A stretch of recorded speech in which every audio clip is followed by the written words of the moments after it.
Hey, I'm your host, Anthony Tank Mansfield, and with me today is, Paul Gonzalez, and I'm your friend to the end. and this is What You Into.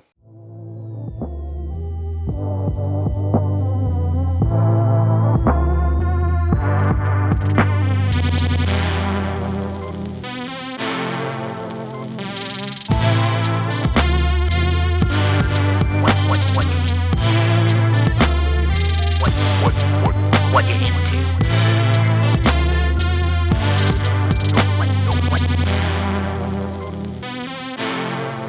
What you into?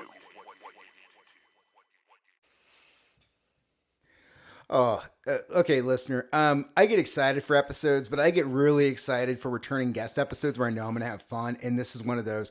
Paul Gonzalez is back in the building. Paul, how you doing, bud? I'm doing great, man. Thanks for having me back, dude. I'm fucking stoked to be here, man. So listener, you know Paul. He comes on for the movie collection episodes. This is what? Is this episode 4 for you? This is the fourth one, man. Oh, yeah. You're in the Ric Flair Cup. Congratulations. Woo! 4-time champion, baby.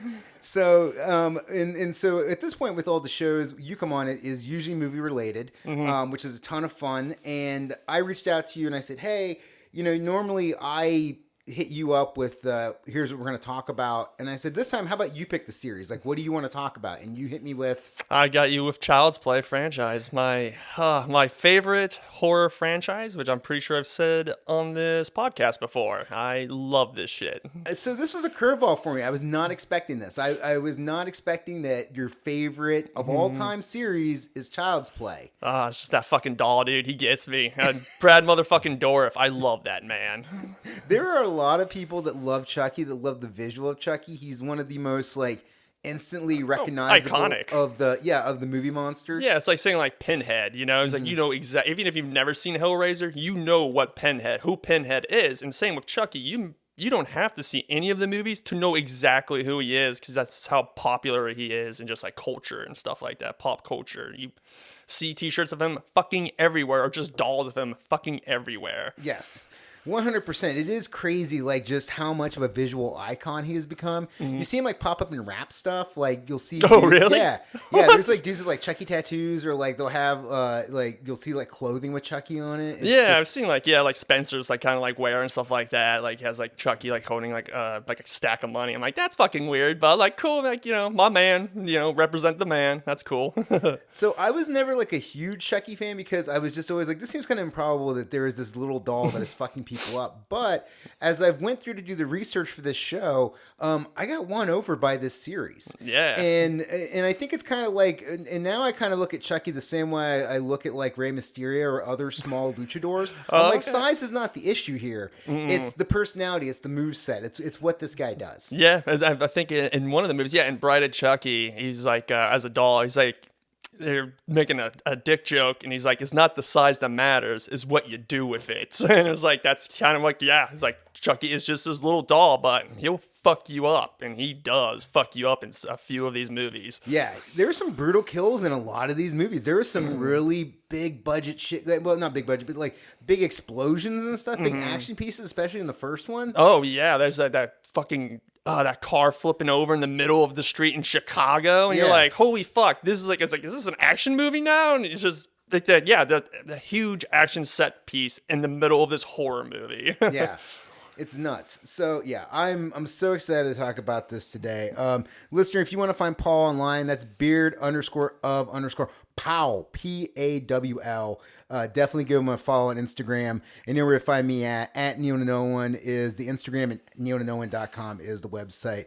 All right, let's officially get in. Let's start talking Chucky. All right, so a couple notes here before we get started. For me, my research for the show was based off of the the Child's Play Wikipedia, and also from the Kill Count with James A. Janice, which you can find on YouTube. I'd have only seen Child's Play 1 and 2 all the way through. I had not seen the rest of the series, so this was a way for me to be able to watch the series in a compartmentalized way, so that I could speak with you today. Yeah, just reading Cliff Notes. Yeah. But after watching this, I really do want to go back through and watch the series now, because I remember 3. I don't remember if I saw it or not, but I remember just being and then when they brought the Bride of Chucky thing, I'm like, this feels like it jumps the shark, and I just didn't watch it. And now I'm like, damn, I should have watched it.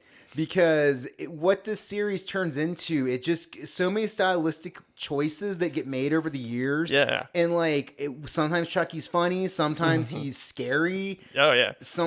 But throughout it, he's just a really psychotic piece of shit that likes to hurt people. Charles Lee Ray, yeah, hitting that body. But yeah, Bride of Chucky, Seed of Chucky, they become like full blown like horror comedies. There's a point where you see Chucky smoke a joint, and you're like, how does this affect a doll? But whatever, don't think about it too much, because there's also something else that's weird that happens in that movie, which we'll get to. Yeah, well, all I can say is it was the late 90s, early 2000s, and it was a horror movie. Yeah, direct result of Scream, Yeah. clearly. Yeah, they're like, oh, we can do comedy. Even though, like, the first 2 and 3, like, first 3 did have bits of comedy in there, but they were still just like, nah, it's a slasher movie, and Chucky says something funny every once in a while. Yeah, very dark humor akin to, like, Freddy talking shit in, like, the Friday the 13th yeah, series. yeah, that's a good example, yeah. Yeah, you know, like, when you kind of look at the killers, the kind of the Mount Rushmore of killers, and you have like Jason and Leatherface. You know, they're just very stoic. They don't really say anything. Huge monologues they're delivering of just grunts. Michael Myers never speaks. Nope. You know, it's just and then you have Freddy, who will talk some shit. And you have Chucky, who will talk some shit as well. Yep. Talking shit to you while they kill you. While they fuck you up. And that's part of the fun. So that's where I'm citing my knowledge from. 7 films in the series where we'll touch upon the 2019 remake, but I got some thoughts about that. as I'm sure you saw did. that in theaters too. Wow. Yeah, I was like, because I'm a Child's Play nerd. I was like, I know I'm going to be disappointed, but I might as well just go watch it. At least it's got Mark Hamill in it. Yes. So I was like, all right, at least I get to hear Mark Hamill talk. That's not terrible. And you get to look at Aubrey Plaza. Yes, but she's also just terrible in that movie. Yeah, she is. But I got a thing for gothy brunette. So yeah, she's super pretty. Absolutely. I will bump it up at least a half star just on gothy brunettes. But yeah, what's interesting about this series is it's a continuous flow of a storyline. Because if you look at stuff like Texas Chainsaw, especially the fucking Halloween series. Oh yeah, everything just like, I'm sorry, there's a cult of Thor now, but we're just gonna get rid of that. Also, he was Laurie Strode's brother, but we're also just getting rid of that now. Yeah. I'm just like, Texas Chainsaw is fucking really muddy because it's just like only like the first 2 are connected, and everything else has like nothing to do with like the first 2. And I'm like, what the fuck is going on here? Just stop doing it now at this point, because it just sucks every single time you do it. Yeah. It's so weird. We never learn our lessons. I don't understand like major horror film franchises that just want to just completely disregard the past to make like a new thing. Right. I mean, Halloween did that when they came out with the new Halloween movies of like kills and ends. Yeah, David Gordon Green's Halloween, yeah. Yeah, where it's like, okay, Halloween 1 is canon, and then everything else doesn't exist. Just completely ignore it, yeah. It's like, no, and then also they get rid of the part of him being her brother, Right. Which is a good move in my opinion, but... Yeah, but still, it's just like, well, this is kind of weird that you're just erasing all of history. And I can't wait for the next Halloween trilogy, because you know they're not going to stop making it, so... No. It's never going to end, because we just live in a hell. That's sometimes... Just remakes and nothing else. That is sometimes the curse of the really good monster design is it looks so cool. People just want to remake it over and over. And they know they're going to make money because they're going to keep getting suckers like me in those seats. Yeah. Yep. They'll get people like me to hate watch it. And they'll get people that, well, maybe this is like they're new to the horror genre. So it's like, you know, they're 14, 15 years old. Right. They're not going to bother watching the 1978 version. It's like, that's an old movie. I'm like, fuck, that is an old movie, isn't it? Yeah. Now that I think about it. But yeah, it's just like, I'm not going to watch that. I'm going to watch the new one and be completely ignorant of what even happened the past like 30, 40 years with Halloween. I wonder how long characters like Chucky, like Leatherface, Michael Myers will be able to go into the future, because we still have Dracula and Frankenstein and the Gilman. That's a good point. Like Yeah, the creature from the Black Lagoon. Yeah. So how long can something stick around? Like, how long can you remake this same character over and over again? It helps with Frankenstein and Dracula because they started as novels, as books, so they kind of just live forever. And that, you know, with Bram Stoker and Mary Shelley, since it probably helps them with that. I mean, I feel like Michael Myers is going to, like I said, I think they're never not going to keep remaking Halloween movies. Friday the 13th is still, are they still in that little production It's still hell in where like, development they're hell, like, yeah, like, they're they like fighting can't- between the two yeah. companies for the rights. And Yeah. just like, could someone just fucking back down so I can get a new goddamn Friday the 13th movie? Because I know you want to do it, so just let the other company do it. We haven't gotten a new Elm Street in forever. So I don't know. I mean, Freddy Krueger will probably live on forever. Well, it's probably gonna be a day coming here soon when Robert Englund dies because he's getting up there in age. Yeah, he is. And maybe at that point we might get a remake after he dies. Just like we're gonna wait for him to die and then do it so he doesn't get mad about it. Mm-hmm. But I mean, Chucky's. I'm surprised Chucky's still going. Honestly, I mean, it's got the TV series now, and I'm just like, wow. Chucky's still rocking and rolling. Like, that blows my mind. But I think there is like a true fan base for Chucky and Child's Play at this point, and people, again, they love that continuity and also just kind of the world that they've created. And Yeah, they've built up with like Curse and Cult of Chucky. They expanded the universe, so as to say, like, there's like, now we have this family that Chucky's fucking with now, and he goes, so they kind of confirmed that he's from Hackensaw in New Jersey.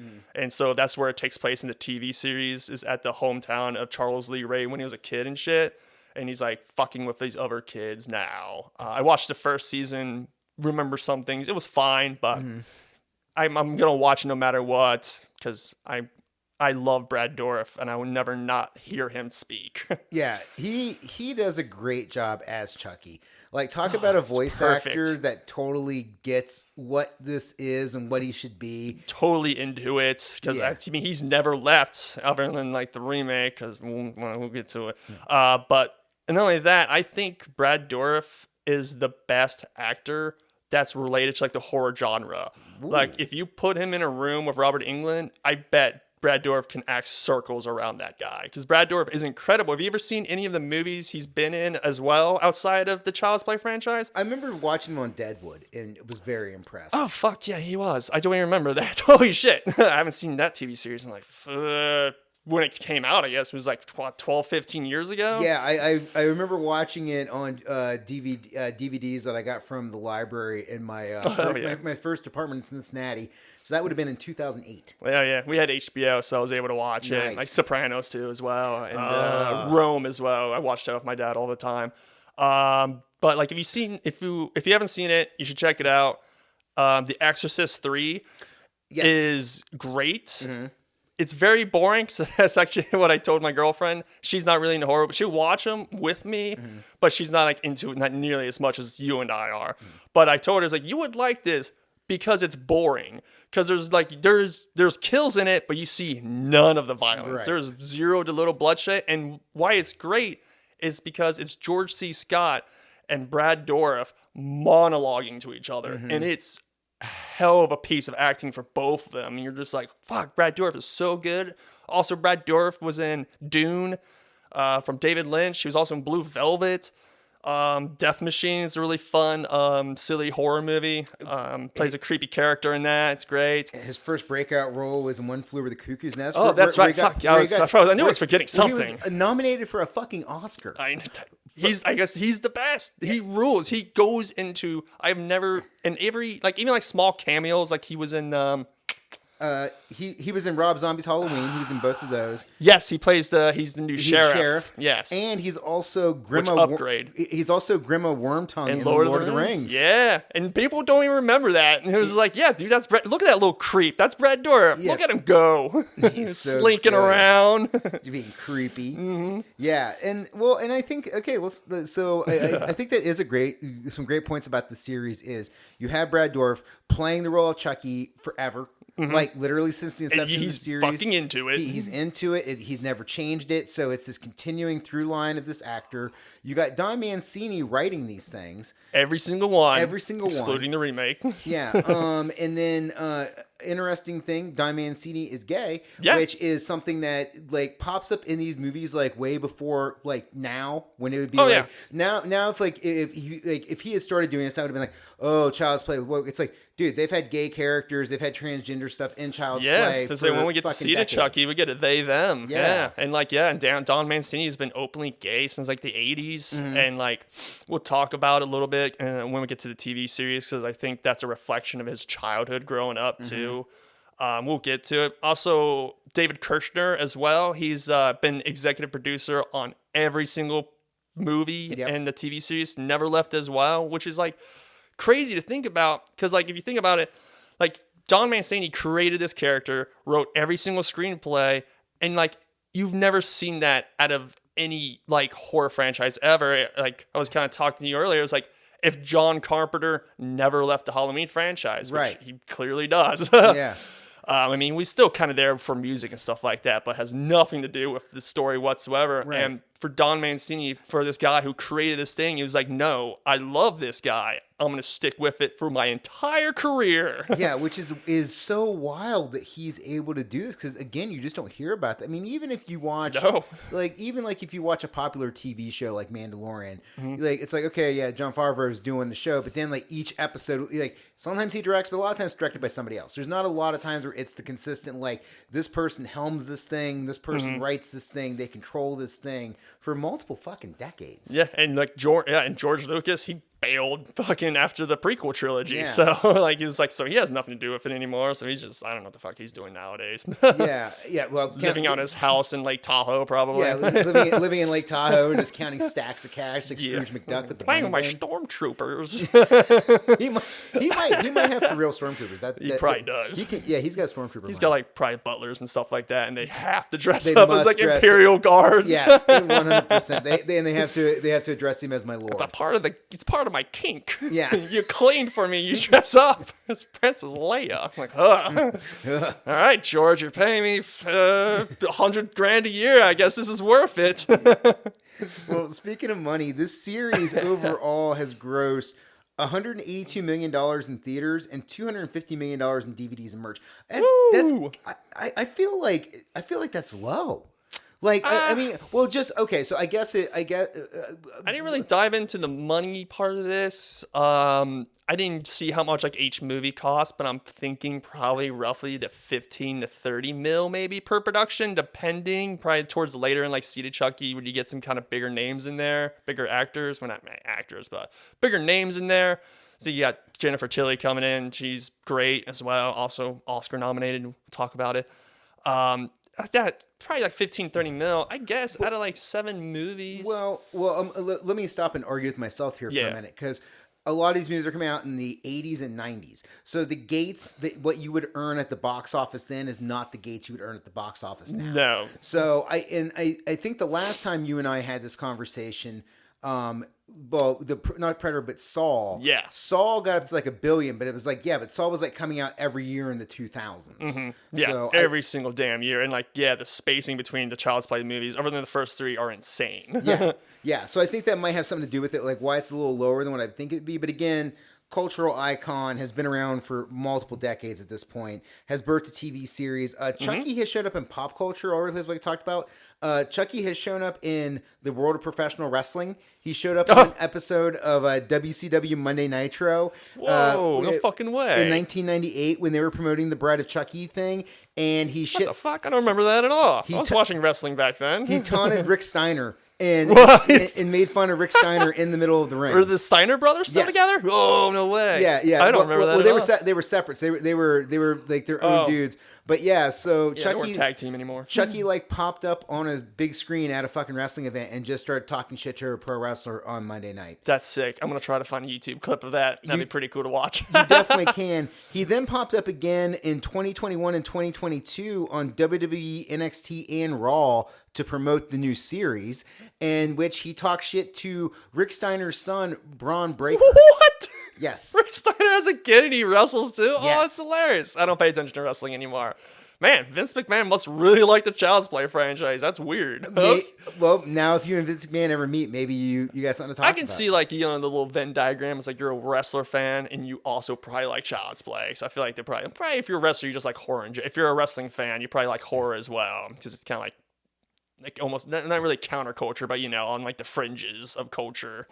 Hi, are you a nerdy dude that owns lots of black t-shirts? If you say yes, your Venn diagram probably laps over on horror and pro wrestling. Call us ads. Yeah, there's a pretty good chance. Like you might sprinkle in some video games as well. Yeah, you might also like anime. Yeah, there's a good chance. Well, look, man, let's get into the first film. So, Yes. Child's Play, November 1988. This drops. This is an introduction to the series, directed by Tom Holland. And that is not the little fucking dweeb who plays your Spider-Man. This is a different Tom Holland. Exactly. Story by John Laffey. John Lafia, Lafia? yeah. He directs the second one. And Don Mancini. So this thing kicks off. So this was the description of the film on Wikipedia. Gunned down by Detective Mike Norris, dying murderer Charles Lee Ray uses voodoo magic to put his soul inside a doll named Chucky, which Karen Barclay buys for her young son, Andy. While Chucky kills Andy's babysitter, the boy realizes the doll is alive and tries to warn people, but he's institutionalized. Now Karen must convince the detective of the murderous doll's intentions before Andy becomes Chucky's next victim. All right, so this movie is a real slow burn. Chucky doesn't fully reveal himself until like 45 minutes into the movie. Yeah. Which is kind of like the thing from Alien, where it's like, hey, don't show the full monster. Right. You kind of see him kind of fucking around in the background sometimes, like especially when in the movie Aunt Maggie comes over. Andy Barkley calls her Aunt Maggie. Aunt Maggie comes over to babysit him on his birthday because his mom has to work late at the fucking mall or something like that. Yeah, I don't know where she's working at, but she works in like department store. Department store.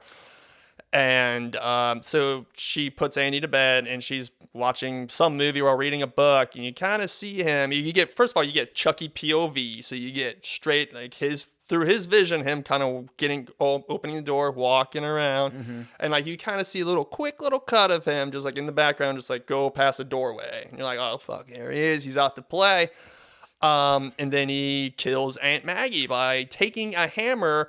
Which, I got a question for you, Tank. You grew up in the 80s, correct? Yes. You had a childhood in the 80s, correct? Yes. When you got a play set, and you got like a play set with tools, did you get an actual fucking hammer? Yes. And really? Yes. So I saw that, and I was like, is that a real fucking hammer in that good guy doll play set? Yeah. And he fucking whacks her in the face, and she, beautiful stuntman work, her going through the window. And you watch her fall down this apartment complex. 10 stories or something ridiculous. Fucking high up. Yeah, like almost, I think they're on like the top 6th floor. I remember that. Yeah. It's the 6th floor because the police say that. It's a huge drop. I mean, this one was taking like a 60-foot drop. And watching this dummy smash through the roof of this car. And you're like, oh yeah. That's some good old-fashioned filmmaking right there. Love it. No CGI. You're just throwing a doll out of a dummy out of a building and destroying a car. Like, beautiful. Top notch. This is everything that I want in a fucking horror movie. Yeah, and that's the fun of it, man. Again, like great kills. And again, the whole thing with Chucky where now it's like it's like what happened to this lady, and you can't really say, well, the doll did it, right? Because everybody thinks you're fucking nuts. Yeah, it's like, yeah, you're fucking crazy. Because, well, yeah, there's a doll. Actually, fun fact, I did pull this from the internet. The original screenplay, actually, they didn't even have like the opening shot where you see Brad Dourif get shot and killed and put his body into the Chucky body. They didn't even have that in the original screenplay. Really? It was really going to play on like the kid's the fucking murderer. He's just a little psycho kid. And then like eventually the doll actually is like, nah, I'm the motherfucker doing it. So they really hid it away. And I think what I read about it is that they didn't decide to do that because it was the fucking Reagan era shit. And she's like, no, we can't have little kid murder. No, we can't have little kid murderers. Like, this is terrible for the teenagers, you know? Like, what if it makes a kid cause violence? Which happens apparently in the third one. There's like an actual murder inspired by the events of Child's Play 3. Whoa. Apparently. Holy shit. Fucking wild. If I was going to murder people, I would not base it off of Child's Play 3. No, I wouldn't. Yeah, especially that one. Like, Yeah. that's like the worst one. I think I said that also on one of your podcasts. I fucking dislike that movie a lot. I don't like if I was gonna murder people based off a movie. I don't want people to like fucking talk about how shitty my pick was. Yeah, it's like, really, that movie? Yeah, that was what you went with. Okay. It's fried green tomatoes. That's fucking weird. Yeah. Yeah. You could have at least went Thelma and Louise. I mean, Oh yeah, yeah. I mean, it's not my favorite, but it's pretty cool.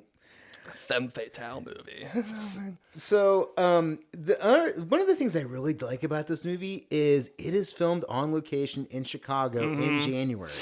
Like, yeah, it's you see all the hot, like the breath, just coming off of them. Because he's like, God, that has to be cold as shit there. everybody's got to be cold as fuck in every scene. But you distinctly know you're in Chicago, and it really is a city and time where it's like, this is what Chicago looked like in the late 80s. Like, in terms of like the cars, the buildings, the lack of cell phones and shit. Like, just And I'm sorry, I've actually been to that apartment complex in Really? Chicago. Yeah, you can go. It's probably like when you get to downtown Chicago, it's like 10 minutes. Like, I mean, it's in downtown Chicago, but it's like not far at all from like the main hub of downtown Chicago. So I've actually been to that building just to look at it and be like, hey, that's for my movie. Chucky building. Yeah, Chucky building is like, that's my movie. Love it. That's awesome, man. Yeah, it really is cool that you do get the sense that you were in this city at that time. All right, so we also get other side note. Well, I'll say this to later.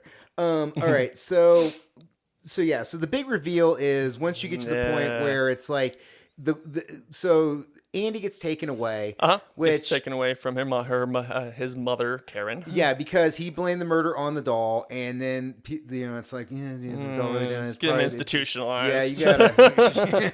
Well, your kid's got some issues, lady. Right, screws a little loose in this one. Yeah. So they take him away. So then she's trying to figure out what's going on, and she is like yelling at the Chucky doll to speak, and it uses one of its canned lines or whatever. Yeah. And then, like, I'm your friend to the end. And then, Heidi ho. And then she goes to get the box, and then the batteries drop out of the box. Yup. And she's like, if there's no batteries, and she checks, and there are no batteries in this doll that is operating. And hello, Chucky. Yep. And Chucky does a little exorcist head spin. He's like, hi, wanna play? And she screams, drops him, and he rolls under the couch. And like nice little musical scores going. She goes under, looks at him, picks him up, takes him to the fireplace, sets fire to the fireplace, and looks at him and is like, if you don't start talking, you son of a bitch, I'm going to put you in the fire. And here comes Brad Dourif screaming at her. He's just like, you filthy slut, I'll teach you to fuck with me. And he bites the shit out of her arm, and then he escapes onto the streets of Chicago. Yes. And now she's stuck in the same problem her son is. Like, there is a legit killer doll that is going around trying to murder people, is murdering people. Actively murdering people, yeah, because before he killed Aunt Maggie, also he killed Eddie Caputo, who was his getaway driver, and just left him. With an incredible house explosion, by the way, when Caputo gets killed. Oh, that's right. Yeah, he he like turns on the gas in the oven, and he just ignites by Eddie Caputo shooting a gun at it, and then actual house being blown up. I'm like, fuck yes. A lot of great explosions in this film. The Eddie Caputo death, the opening scene where there's the explosion there. Yeah, for like the lightning striking the toy store that he's in. You like watch the windows get blown out. Yeah. Yeah. So I guess we'll get to the part where Chucky's roaming around Chicago, and he's on the hunt for Detective Mike Norris, who is the cop that killed him. Right. And so Karen's trying to convince him that Chucky's alive, and of course he's like, fuck off, all right, lady, here, I'm taking you home, fucking go lay down. And so Mike Norris is heading home, and then Chucky comes out to play and starts strangling him with, I think, is a yo-yo. That's a part of the humor because he's a doll, so he's using toy things, child toy things to murder people. And eventually it gets to this another awesome little action set piece where you see that car fucking hit something and just fucking go just flip over and just scrape against the ground. You're like, yes. Yes, more of that. But fortunately, Mike Norris gets away, shoots Chucky, which actually hurts him because Yes. Chucky thought he couldn't be hurt or touched because he's like, I'm a doll now. And so now Mike Norris is now on the train. He's like, holy fucking shit. And not only that, he knows that it's Charles Lee Ray inside that doll too. And Mike Norris internally is saying, if it bleeds, we can kill it. Yep, if it bleeds. So then now they're both on the same page. Chucky goes to his voodoo guy. Yeah, which, do you have a voodoo guy? What do you mean? Like, I mean, oh, do I have a voodoo guy? Yeah. No. I should get one, we though. should look into getting voodoo guys. Yeah, if I can, like, put my soul into something that just isn't me, that'd be pretty cool. Yeah. Like, if I'll transfer my soul into Jet, and I'm like, this is going to be great. I'm just going to be a fucking dog for the rest of my life. Well, or my cat. Oh, that'd be great. Yeah, see, there you go. Meld the worlds. Yeah, it's just an animal, so I just be like, all right, I'm just going to go eat, and someone's going to take care of me for the rest of life. This is going to be perfect. Eat and sleep, just chilling. But so Chucky goes to him, and Voodoo Guy explains to him, the longer you stay inside the body, Right. the more human it becomes. Yes. And so Chucky forces him to tell him how to get his soul out of the doll. And he tells him, you have to transfer your soul to the very first person you shared your secret with, which is unfortunately Andy Barkley, the little kid. And so Andy's like, Chucky says something funny. He's like, I've got a date with a 10-year-old. I'm like, oh, 1988. That's fucking weird. If you say that nowadays, like, ooh, we're going to take that in a different way. Chucky, chill on the Epstein Yeah. shit, okay? Fucking chill, dog. He's getting flights to Little St. James. Yeah, it's like you gotta take it back a little bit. Chucky's on the plane. Well, let's talk about Andy Barkley for a minute, man. Like, this kid fucking kills the role. Dude, and he's fucking adorable too. He's great. He is like stumbling on lines because it's like literally like an 8-year-old kid trying to act. I'm Yeah. like, this is great. And his name is Alex Vincent, by the way. Because Yes. don't worry, he comes back. Of course he does. Because it's a horror franchise. Because it's a horror franchise that sticks with it. Yes, and they remember their roots. Mm-hmm. But yeah, I think it's impressive like how well he does in this movie Mm-hmm. because if that kid really fumbled this, it could totally ruin the movie, and he doesn't. He is very believable, and you believe that all of this is real. Like, Yeah, watching his interactions with Chucky before we see Chucky go around killing, he's just kind of like talking to him. He's just like, I love you, Chucky. And Chucky just always says, is like, I want to be hugged, and just watching them interact between like the kid actually like playing with the doll, like you said, he did a killer job as this little kid. 100%. So eventually we get to the point. Well, I think this is also interesting. I got to bring this out. Over the course of the film, like Chucky evolves. Like as you said, like as he stays in the body, the more human the body becomes. Oh yeah, like how like the different like how they can change little things, like how the doll actually looks itself. Yeah. So like from what Chucky looks like in the beginning of the movie, listener, to what he looks like in the end is a real visual difference. And like his eyes become more sunken in. He gets kind of more like a widow's peak hairline to him. Which reveals like more brow that he furrows to look angry and express emotion. It's really interesting that they thought that far ahead to like, hey, let's like ramp up what we can do in terms of the facial features of this creature. I wrote it down. Actually, Kevin Yeager was the guy in charge of the doll and the special effects. He's done a lot of work on like Friday the 13th and Nightmare on Elm Street stuff. So he's like a big special effects guy in the horror industry. So who met his wife on the set, which is the woman who plays Andy Barkley's mother. Oh, really? And they got married. Kevin Yeager and her? Yeah. Oh, shit, I didn't know that. I know Kevin Yeager directed Hellraiser Bloodline, technically, so, which is fucking funny because that movie sucks. So in the end, we get to the point where they end up getting in a fight, huge fight. Andy ends up throwing Chucky in the fire, gets lit on fire. Yep. You can't keep Chucky down. He comes back. The cops shoot him. And eventually, in the end, Chucky does die. Yep. In the end, Chucky gets shot through the heart, pretty much dismembered. for all the way, like his head shot off, legs and arms shot off, and he's literally just like still like not going down for the count until like he fought till the very last second. He's like, I'm gonna get this fucking kid's soul. Every fucking Child's Play movie, Chucky gets the Jason at the end of Nightmare on Elm Street 4. Dude, when you watching Nightmare on Elm Street, Friday the 13th 4, where it's like where like they hack his head and then what's that? Yeah, I can't remember the actor's name. Feldman. Corey Feldman. Yeah. When Feld Dog. Hey. when Feldman hacks his head and then like Jason fucking he's like slides down through the machete and it like comes out the eye and you're like, that motherfucker's dead. Mm-hmm. And dude, every Chucky movie at the end, that motherfucker's dead. Right, like every time they blow this dude up, there's no way he's coming back. Every Chucky death is just over the top, like evisceration at certain points. You're like, oh my god. Also, back to like says, I like this little line. Was when they have Chucky in the fireplace and they're about to set him on fire, and Chucky talks to Andy and he's like, "No, Andy, we're friends to the end." And Andy goes, "This is the end, friend." And then ka-chow, lights that fucker on fire. Also, that doll is really on fire, and so they had like I don't know what the term is, but a little person. A little person play Chucky, you know, because for him to move around, because he can't always be the doll, like animatronically moving around. And like that little person is doing a fire stunt. Yes. And he is like, the couch catches on fire from it. I'm like, dude, filmmaking, love it. Yes.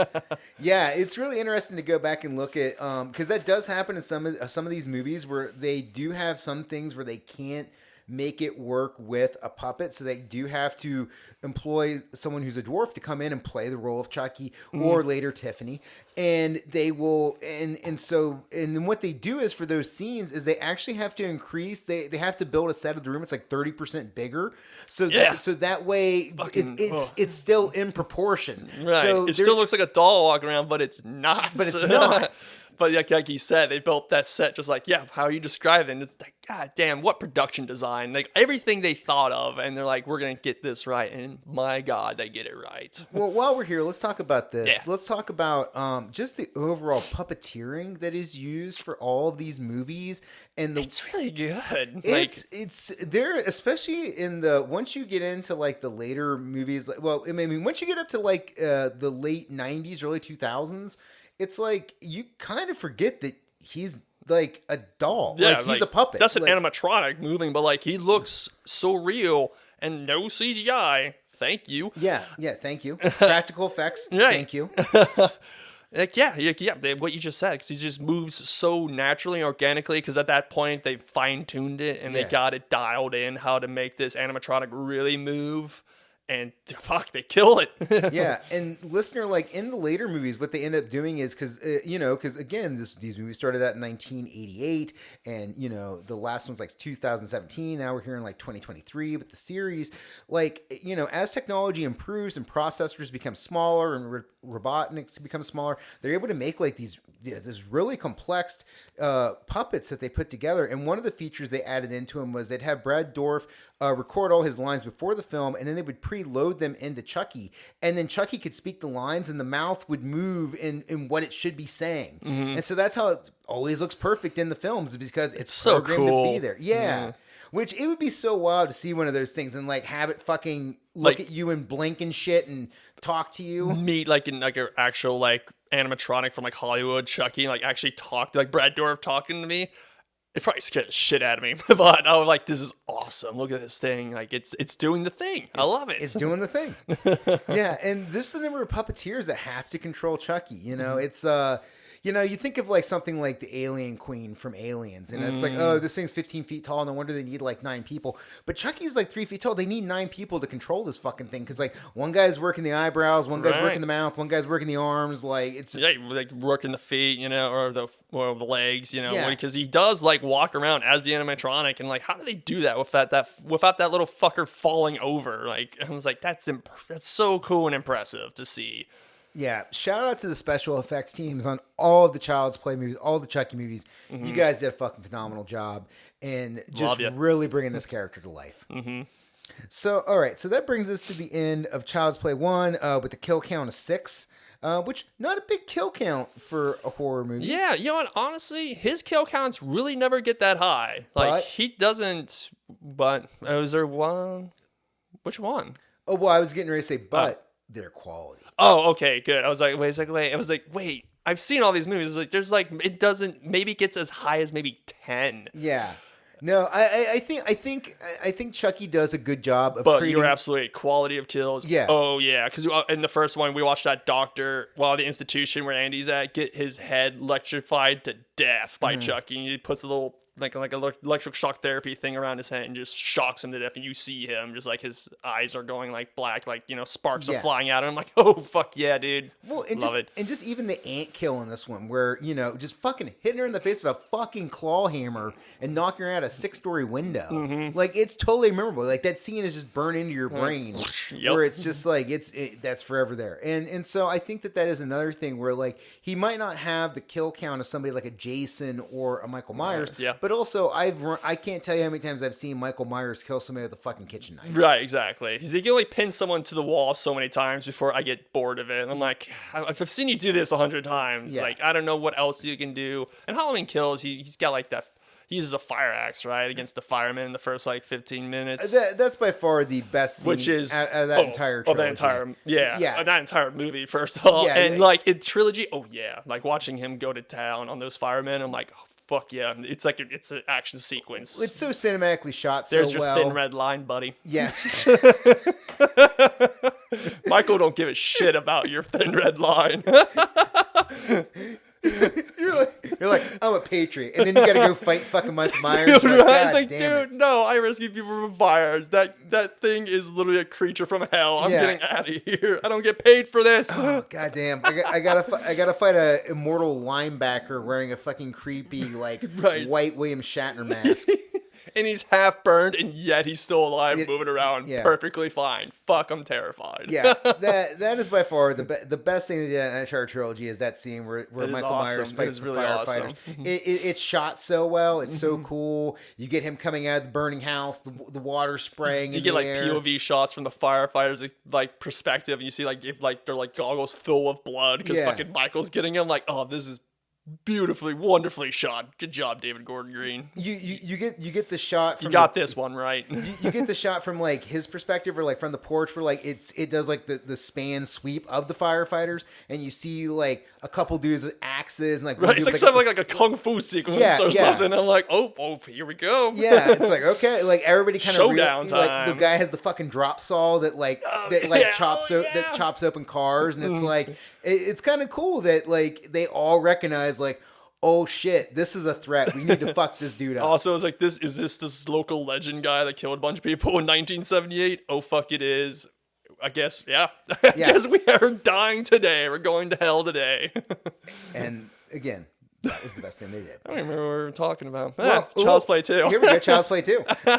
So some people call this the best movie in the series. What say you? I conflate it with I kind of switch back and forth of that one and Curse of Chucky. Two different beasts, but man, both have great kills. The Curse of Chucky is definitely more of a slow burn, where this one, they're like, no, we put Chucky back together. He's back in. Brad Dourif is here within the first 10 minutes, and he's already killing a man. And you're like, get buckle up. It's Child's Play 2. Fucking get him, Chuck. Yeah, and this movie, man, it is. It doesn't pull any punches. Like we start out in the Chucky doll factory, where the good guy factory. So, which is just. The entire Good Guy Factory is such an amazing set. Just like, listener, it's just boxes upon boxes of Chucky dolls that make like a fucking maze. Yeah, that's how I describe it. It's like, it's the maze from The Shining. Get rid of those hedges, but it's good guy. It's Chucky dolls. It's Chucky or dolls. those hedges now. And it looks scary as hell. It looks so scary. And that yellow. And that's like that big climax at the end too. Yes, the last 15 minutes of the movie there is so great. It's on par with like the fucking final scene in like the final scene 15 minutes Terminator 2, where they're in the factory and shit with the molten pouring lava shit. Like it's that kind of environment where it's just instantly memorable and super cool. You're gonna remember this sequence, for sure. So we get Andy's mom has been placed under psychiatrist supervision because She said everyone- a doll tried to kill her. Yep, the doll killed, and not only that, but also killed everybody that the police were investigating. So like, well, you're fucking crazy. So we're gonna take away your kid again and put him in a foster home. Yeah, which, and again, Andy, great child actor, Yes. really carrying this. You see him like kind of evolving as a broody, like a very like. And he's only like a couple years older at this point, so he still pretty much looks the same. Yeah, he still looks like a 9-year-old kid. Yeah, he's like 9 or 10 years old. Right, But now he's at very this point. brooding and like kind of dark. Like he recognizes that his life is forever changed. Yeah, 'cause there's that one line where he's like, he's talking with Kyle, who's his foster sister, Yeah. who's played by Christina Leese. Don't worry, she comes back later in the franchise. But he's talking to her, and I can't remember why. He's upset outside. I can't remember why, but he says to Kyle, it's like, it doesn't matter. I'm never going to be happy. Chucky's always going to find me. And which he does in this movie by fucking Chucky calling up social services. He'd be like, hey, it's his Uncle Charles. I just want to look in on Andy Barkley. And this lady happily gives away the address. I'm like, wow, 1990, you didn't give a fuck about these kids, did you? No. You just call up and like, yeah, it's his Uncle Charles. You never heard. It's not even in like the family tree or anything. But I need that kid's address. I need the information now. And happily gives it to him. He gets with a foster family, which, and I think that this is, again, I don't know if this was a choice, but it's interesting that like they live in a house where the color scheme of the house is It's fucking weird. it's pink, teal, and white. It's the trans flag. Yeah. It's the what? It's like the colors of the trans flag. Oh, really? Yeah. Oh, fuck. I didn't even put that together. Which Oh. I don't know if like that was intentional or not, but Like we said, like he is an openly gay man, Don Mancini. I don't know if that was intentional or not. and- I would think so. I don't think Don Mancini would be like, no, this is on accident. So. yeah, I don't know. But I just thought that was like as I was watching. I mean, was the trans flag a thing back in I 1990? don't know. I don't know. Or that's a good question. Yeah, and so now it's like one of those things where it's like, was this put in on purpose as the color choice, or was it a thing I just thought it was just fucking weird. Just like seeing the because pink it is teal. because it is a super weird house where Yeah, it's it's like like- fucking like pink walls with teal accent. It's like Ugh, this hurts my eyes a little bit. Who is painting their fucking walls pink, and who is putting in like teal banisters? No, I know. Yeah. So I didn't even think about. Okay. Yeah. That's something to think about. All right. So that's kind of an interesting thing that it just kind of popped out to me when it was in there, and so we get Kyle, the tough orphan sister, foster sister. Chucky kills the foster dad, which in turn gets Andy returned to the orphanage. That's an interesting scene because like there's listener, like there's this whole thing where like there's friction between Andy and the foster parents the entire time. Yeah, And because then- I'm sorry. Oh, sorry, go ahead. Chucky, he goes and finds him. Also in that house, there was another good guy doll that's just in the house. It's just a regular good guy doll. And he like falls and kind of gives Andy PTSD. He's freaking out because like obviously he's he's not okay after the events of the first Child's Play.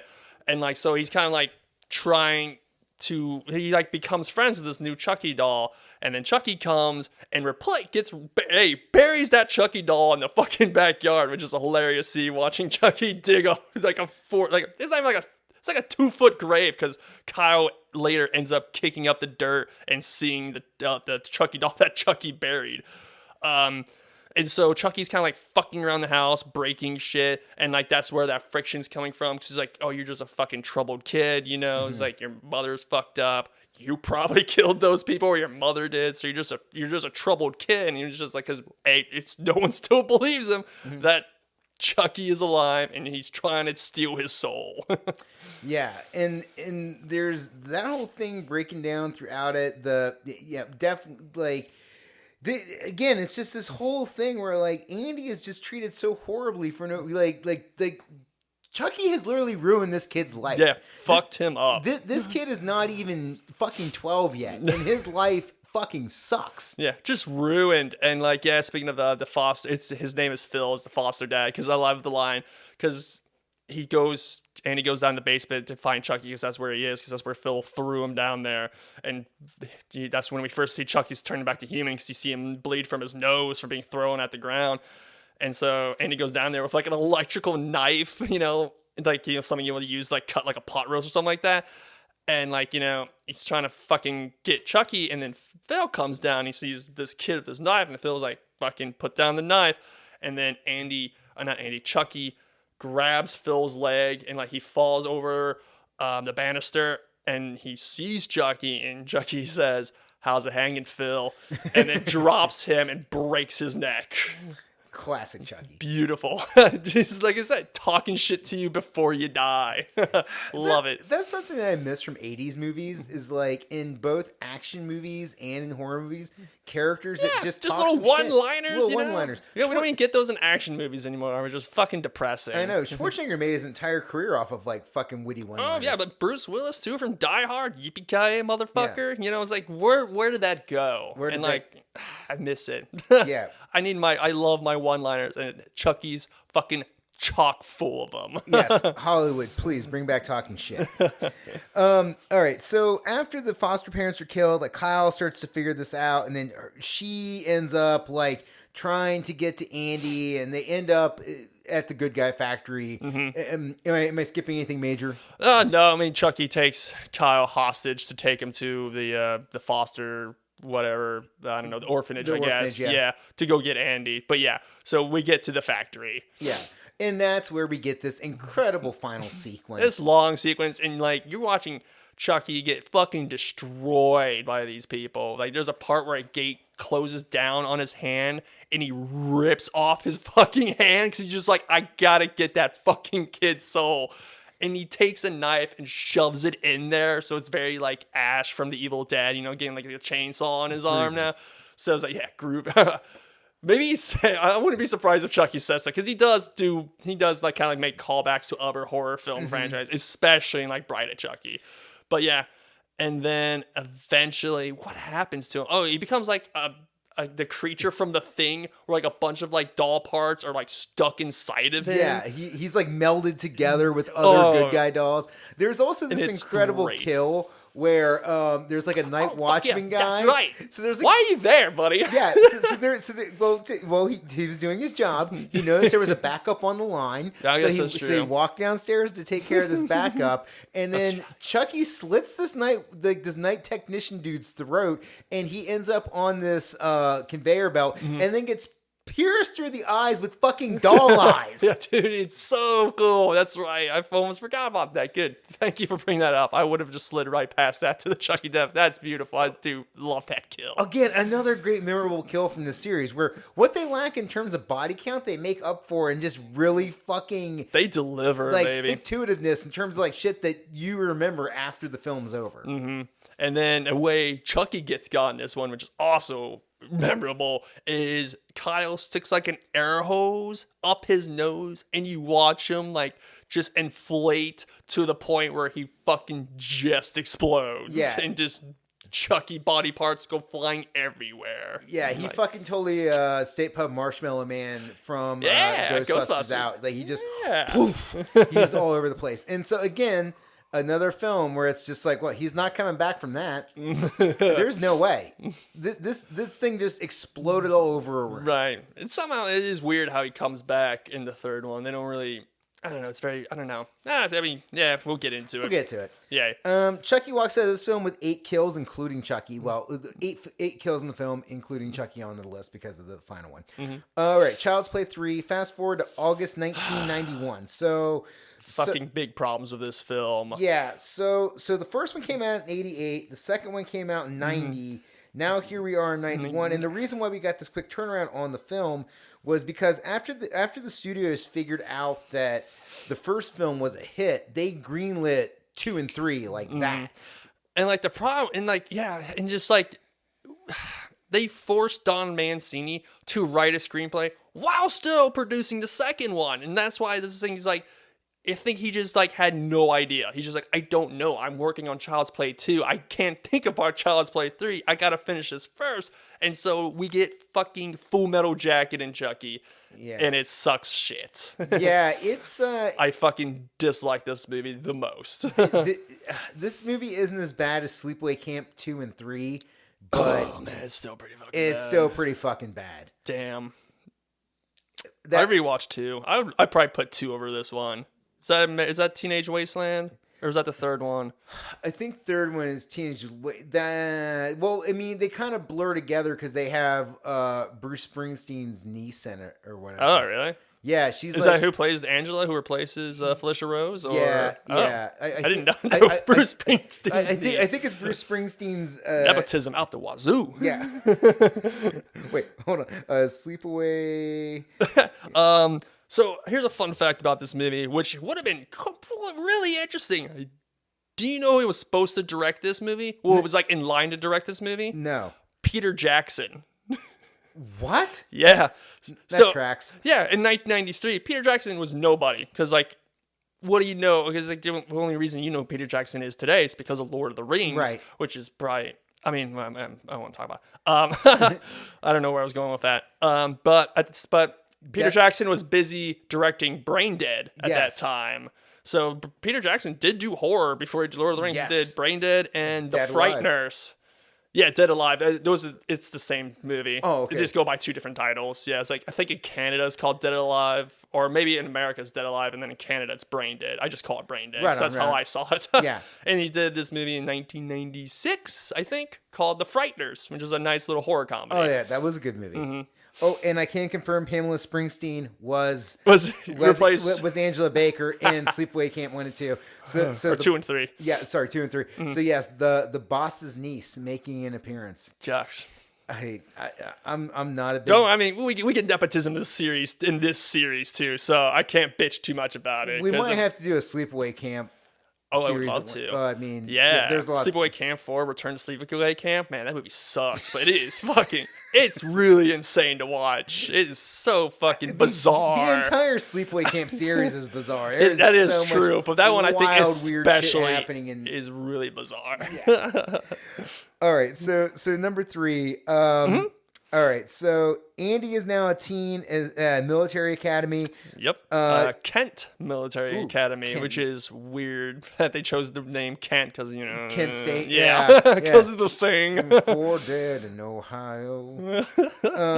We also get Chucky's corpse from Child's Play 2 is cleaned up and dribbles blood into a vat of skin plastic for the new Good Guy dolls. Yeah, so originally for this idea...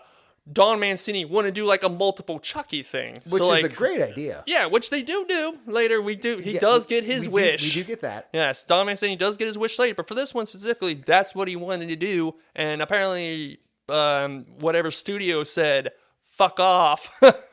No, we're doing Full Metal Jacket Chucky. What a horrible idea. As we can see, it's fucking... Literally, one of the fucking people literally... deliver a line straight from Full Metal Jacket. Yes. Like, this is my rifle, this is my gun. Yes. This is for shooting, this is for fun. Yeah. I'm just like, get the fuck out of here. It's wild how much they stole from fucking Full Metal Jacket for this movie. Like I said, Don Mancini was like, I don't know what you want from me. Fuck it. Yeah. Here you go. So I feel bad for Don on this one because you could tell nobody wanted to make this movie. I mean, I guess if you're gonna steal from the best. I guess it's just a fucking tired trope. Is that military? Because you see that like just the scenes from Metal Jacket have been parodied, spoofed, copied so many times. So just a fucking tired trope. So in this, we this is a bit of a flash forward. Because with 1 and 2, it was like Andy's 8, Andy's 10. Well, now what is he, 16 or 17? He's like 16 or 17. That's so right. Now he's turned into a man. Like he is. Oh, no, he makes out with a sexy lady. He does. Yeah. So he gets a love teenager. Let's change that. Not a sexy lady. Ooh, wording, Paul. Maybe they're 18 at the time, so I don't know. I didn't really dive into it. But yes, he does make out with a girl later, and Chucky watches, and he's like, my Andy, how you've grown up. Chucky is totally, it's like one time where he's like, you know what, I'll let you have your moment. Yeah, it's like, oh, yeah. Yeah, good for you, buddy. Steal this other kid's soul.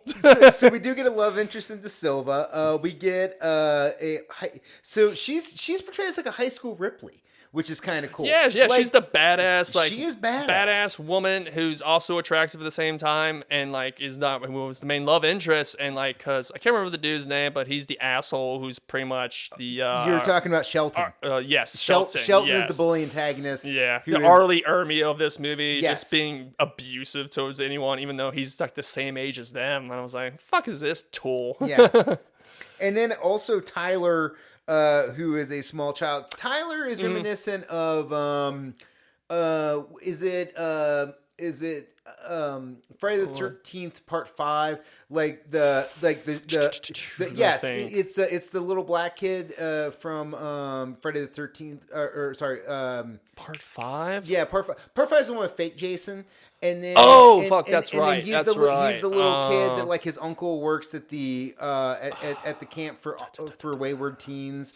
And then and then in the end it's starting to come together. It's starting to come back. That's right. yeah. So it's like I was like, is that the one where like Corey Feldman's character's like grown up and he's also there at the camp? Okay. Yeah, he's like at the camp. It's starting to come back. Like I said, I haven't seen that fucking movie in forever. We get fake Jason with the blue chevrons. We also get Yeah, because it's the cops to kill her, right? Because yeah, like his well, kid the got paramedic, killed. yeah. Yeah, the paramedic, yeah. And we 'Cause also 'cause get Jason killed his kid, right? And we also get what's his name from Return of the Living Dead. The black dude who's the punk in that movie and then is like a metalhead. Oh in this shit! one. I have no idea what that guy's name is. He's Fuck great. me. He's great because there's a part in that movie. Is where that ooh baby? Yeah. Oh, what is his name? It was like something Ramon, right? Yeah. Oh shit, yeah. Yeah, He's like taking a dump and he's like he's taking a singing dump to and his he's singing with girlfriend. his girlfriend, Ooh baby. which is a wild thing to do. By the way, I'm gonna start doing that. I'm gonna go into like whenever I go into a stall, like a brewery or a bar, I'm just gonna go, ooh baby, to whoever's there, and see if and other freak people them the in fuck. will Either harmonize join with you. in with me, right, or freak them the fuck out. That you're gonna scare a lot of people in Midwest. Fuck in it. the Midwest. Yep. Fuck it. It's be weird. So, all right. So these are kind of our main characters in this one. Chucky crushes a dude in a fucking garbage truck, which is pretty great. He like I pretends that. to be a kid and lures him in and just. You see the arm hanging out, so that's kind of like we don't get to actually see the kill, but you see the little arm puppet hanging out with blood over it. You're like, hell yeah, this is awesome. So yeah, in this one, Chucky's trying to get into Tyler's body because he's like, new body, new rules. I don't have to hunt Andy anymore. Yes. So he introduces himself to Tyler as Charles, not Chucky. Who's the little kid who is, I'm going to maybe guess like 8 or 10 in this film Yeah, as well. it's probably roughly around, Like might a- have been, I would say 8 or 10, yeah. Like again, Not as good as Alex Vincent. This kid is not great at all. But I mean, Yeah. he's a kid, so I can't blame him. But at the same time, But it is this thing where they're like, but it does make sense though that like Chucky would have to appeal to a child as opposed to a teenager. right? Because the teenagers are like, "Oh fuck that, dude!" Yeah. Like, yeah, it's like, especially in a military school, it's like, "Nah, I got a K-bar in my room. I'm gonna stab that doll to death." Because exactly. that doll is like, "I'm Charles. We're gonna play this game called Hide the Soul," as he calls it. And like, if I was a teenager kid, I'm like, "Fuck that, dude. Yeah. I'm gonna stomp your head in." Yes, 100%. So we get this whole thing where there's a few like side characters that get killed that are kind of interesting. In this film, the head of the military academy actually dies from a heart attack. Yeah, I remember that because Chucky jumps out and scares him. And he starts having a heart attack, and Chucky's like, "You've gotta be fucking kidding me!" There's also a great part after that where Shelton, the bully, goes, "That man survived 2 tours in Nam." Oh, that's right. He's like, and he just dropped dead out of nowhere. And I was from seeing Chucky. right. This man saw brutal jungle combat. Right. And he that was dude saw like, napalm. He smelled napalm. yeah, and for 24 months, totally fine. Nice. Literally just sees Chucky. Right, just dead. a doll holding a knife, and he's like, "Huh!" And then he just kaput. Chucky also kills the barber, which is also hilarious because the barber has his catchline. It's like, "Presto, you're bald," and then Chucky, which it's a really weird scene. The guy picks up the Chucky doll and puts him in the chair, about to give him a haircut, and I'm like, "You're a fucking weird barber, dude. Like, I would have just picked up the doll and thrown it in the garbage." He's like, "Nah, we're gonna give it a haircut," and then. Chucky takes a straight razor, slashes his throat, and goes, "Presto, you're dead." Yes. And this is when, yes, his name is Whitehurst, which is like the bunkmate of Andy. And this is when he sees Chucky. And he's like, because Andy is the whole time knows Chucky's at the Kent Academy, you know, so he's trying to convince his buddy that he's real. And then Whitehurst finally sees it, and like the coward he is, does nothing about it. Yes. And in fact, hides the fact that he knows. Like, even like Andy knows, because Whitehurst is obviously freaking out because he just saw a doll murder a man. Murder a guy. Slit a guy's throat. Yeah. And like, I would be freaked out too. And like, he still is just like, not gonna help this kid.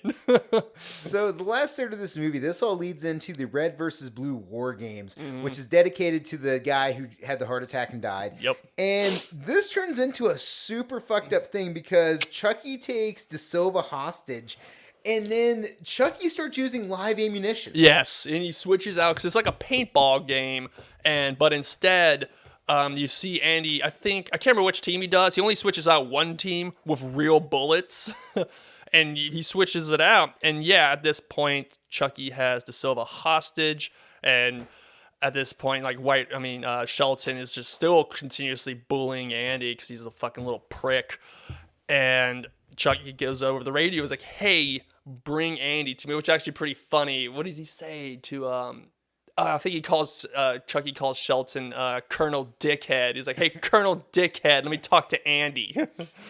And so he's like, "Bring me Andy," and De Silva doesn't get hurt. So then he calls in the other team to meet there because he's like, "Oh yeah, we're gonna let these fireworks fly," and that's exactly what we see. You see, he didn't want Andy, he wanted Tyler. Sorry, but he wanted Andy to bring Tyler.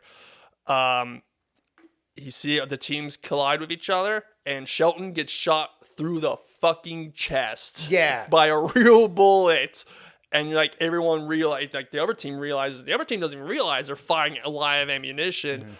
Tyler escapes somehow. Chucky then tosses a hand grenade into the pile, and Whitehurst redeems himself, jumps on grenade, and you see his body just get blown up, and it's fucking sick. What a crazy thing to do. And I'm watching kids die in a movie. Love it. Yeah, back off, Battle Royale. Yeah. No, Battle Royale's too way cooler. Yeah, Battle Royale, seriously. And that's you're way really more fucking viscerally violent. Listener, go watch Battle Royale and say this Get piece on of it. shit. So this ends up in the kids ending up at a traveling carnival inside a haunted house ride. Like a roller coaster. Yeah, named the Devil's Lair, which is on par with like the massive size of the Chucky factory in number 2. So this was built on stage 28 at Universal Studios, which is a 14,000 square foot space that was later destroyed so that Universal could create Nintendo World. So this no longer exists. Oh, rest in peace. R.I.P. Soundstage 28. Yeah. So yeah, it's like this big indoor roller coaster in a fucking haunted house. It looks sick. Yeah, it looks insane. It's like this is for like a traveling carnival. It's like this carnival is fucking tight. Yeah, like what kind of fucking roadies do you have working here? What kind of carnies, right? It's like you got the carnies that don't do drugs while they're working. Wow. Or not piss drunk. Yeah. Operating rides. Also, another insane thing about this ride is the scythe from the Reaper is an actual scythe because it cuts fucking half of Chucky's face off. Yeah, Chucky loses a whole half of his face. This is a huge OSHA violation. Yeah, very much so. They're also the kids and Chucky are also firing guns at each other, and they don't stop the roller coaster. So there's just that's right. So that's right. Like random, they have guns. So there's just like random people that are like shooting through them on roller coasters. Chucky even has a fucking gun. Yeah, I was like, does he? I think he does. Because that's how he keeps Tyler hostage. I think he's like, don't leave. I think he eventually drops and pulls out the old trusty knife. But little known fact about Chucky: pro 2A Patriot. Very, very, very pro firearms. Oh my gosh! Don't tread on Chucky. Don't tread on Chucky. Don't fuck with the Chuck. Don't fuck with the Chuck. They should just replace that fucking snake flag with just Chucky. Just his face. Yeah, it just says "Don't fuck with the Chuck." Yeah. Just put Chucky's face on a big yellow flag that says "Don't fuck with the Chuck." That's the new thin red line because he's got red hair. So at the end of this movie, Chucky gets fucking sent into a goddamn fan. A giant ass fan with nothing, no guard, so anybody could just fall into this fan. But best part of the movie, because we get the splatter city, and boy, you watch him get chopped up in slow motion, and body parts are flying everywhere again. All sorts of shit going on in this scene. They were like, no, you don't just want, like, you need to see. This is probably the one moment in the entire movie that everyone gave a shit about. They're like, we're gonna make this kill look awesome, and we're gonna stay on it so you watch it. And like, fuck yeah, dude. Best part of the movie is that sequence, watching his body just getting chopped up by a giant fan. Again, Chucky fucking over Andy as Andy gets cuffed and stuffed into the back of a cop car to end the movie. As of course, Andy has to take the blame once more for Chucky's killings. Because once again, no one's gonna believe you.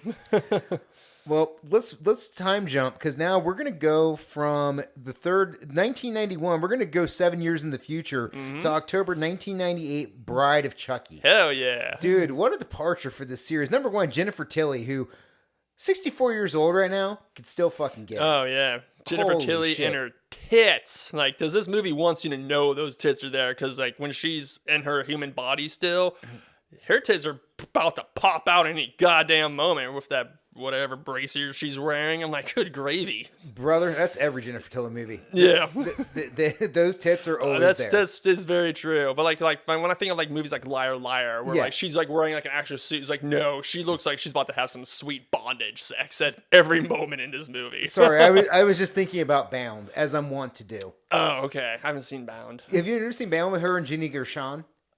Oh, Gina Gershon? Yeah. Oh no, what is that? And Joey Pants is in it. Joey Pants. Yeah. Joe Pantaniani. Yeah, Joey Pants. Yeah. Really? Yeah. All right. So the whole set check it out. whole I like setup all with that three is Jennifer Tilly is she's dating Joey Pants. Joey Pants is in the mob. Big surprise. And so she's like his that New Jersey fuck. Yeah, weird. Yeah, he plays a mafia member. She's like, look, I get typecast, but it pays. It pays the bills. So it's the whole setup is that Jennifer Tilly is dating Joey Pants, and she is a stay-at-home girlfriend, just kind of shops. They have an issue with something in the house. Gina Gershon ends up coming over as the like a maid or something? No. She's she like fixes shit in the house. She's a repair person. Oh, okay, cool. Yeah, so she like that's pretty cool. Yeah. And so then this turns into a whole like lesbian relationship between Jennifer Tilly and Gina Gershon. Gina Gershon, do they get it on? Don't spoil it for me. I want to watch it. and then what then happens to the relationship with Joey Pants? Oh, okay. So, I'm gonna check that out. So listener, if you haven't seen Bound, yeah, thank you. Check out I'm gonna Bound. fucking check it out. Hell yeah. Yeah, it's way sounds hot and sexy. It is a very sexy, fun movie. It also gets hot and sexy in this movie. It does in get a weird very way. hot and sexy in a very fucking weird way.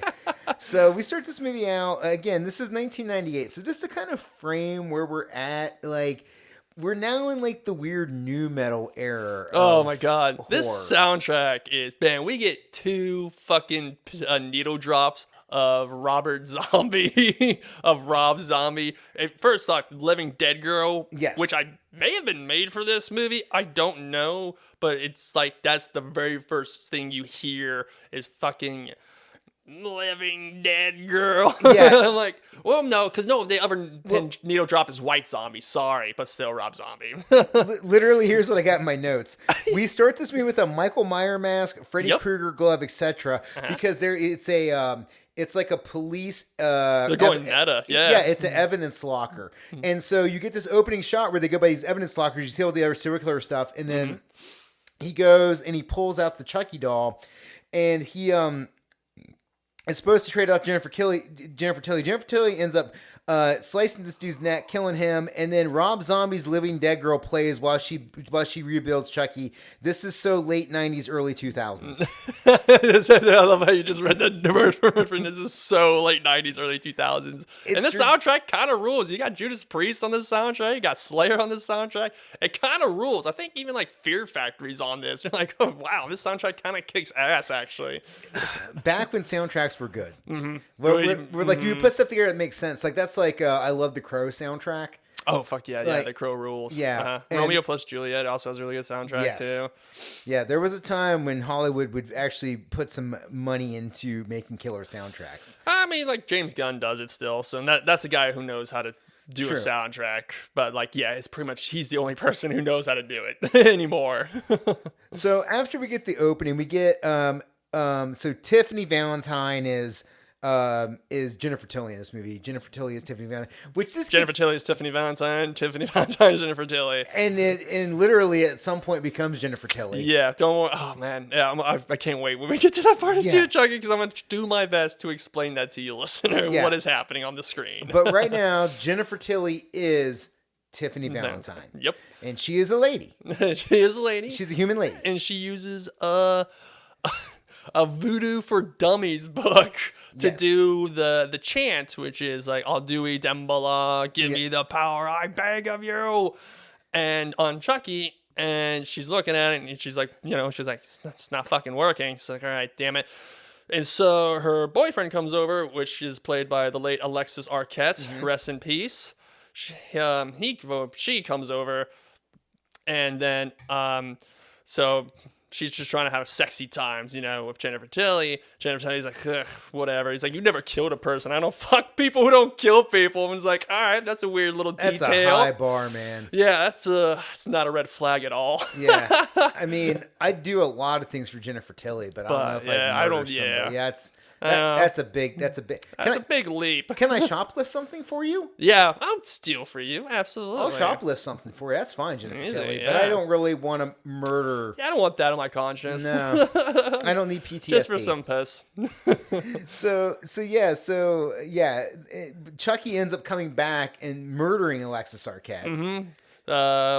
Some like nasty little special effects. He rips out her lip ring, and you see just blood just spurting out. And you're like, ugh. Also, very late '90s Mm-hmm. with facial piercings. Oh yeah. He's got everything, and Chucky smothers her, and that's where we learn that Tiffany Valentine and Charles Lee Ray were an item back in 1988, and not only that, but Tiffany also thought that Chucky was going to ask her to marry him, where Chucky laughs and says, "Are you fucking nuts?" Yes.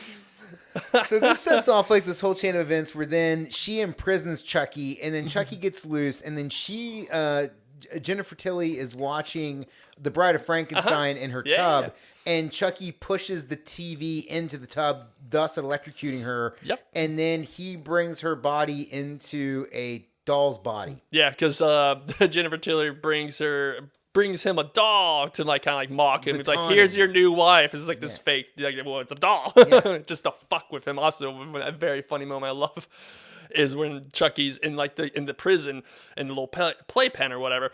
And like he's playing with like a speaking spell, and he's like, spell woman, and he spells bitch instead. And like the thing's like, that's not how you spell woman. He's like, shows what you know. Chucky, it definitely could be a member of Al Bundy's No Man Club. Oh my god, oh yeah.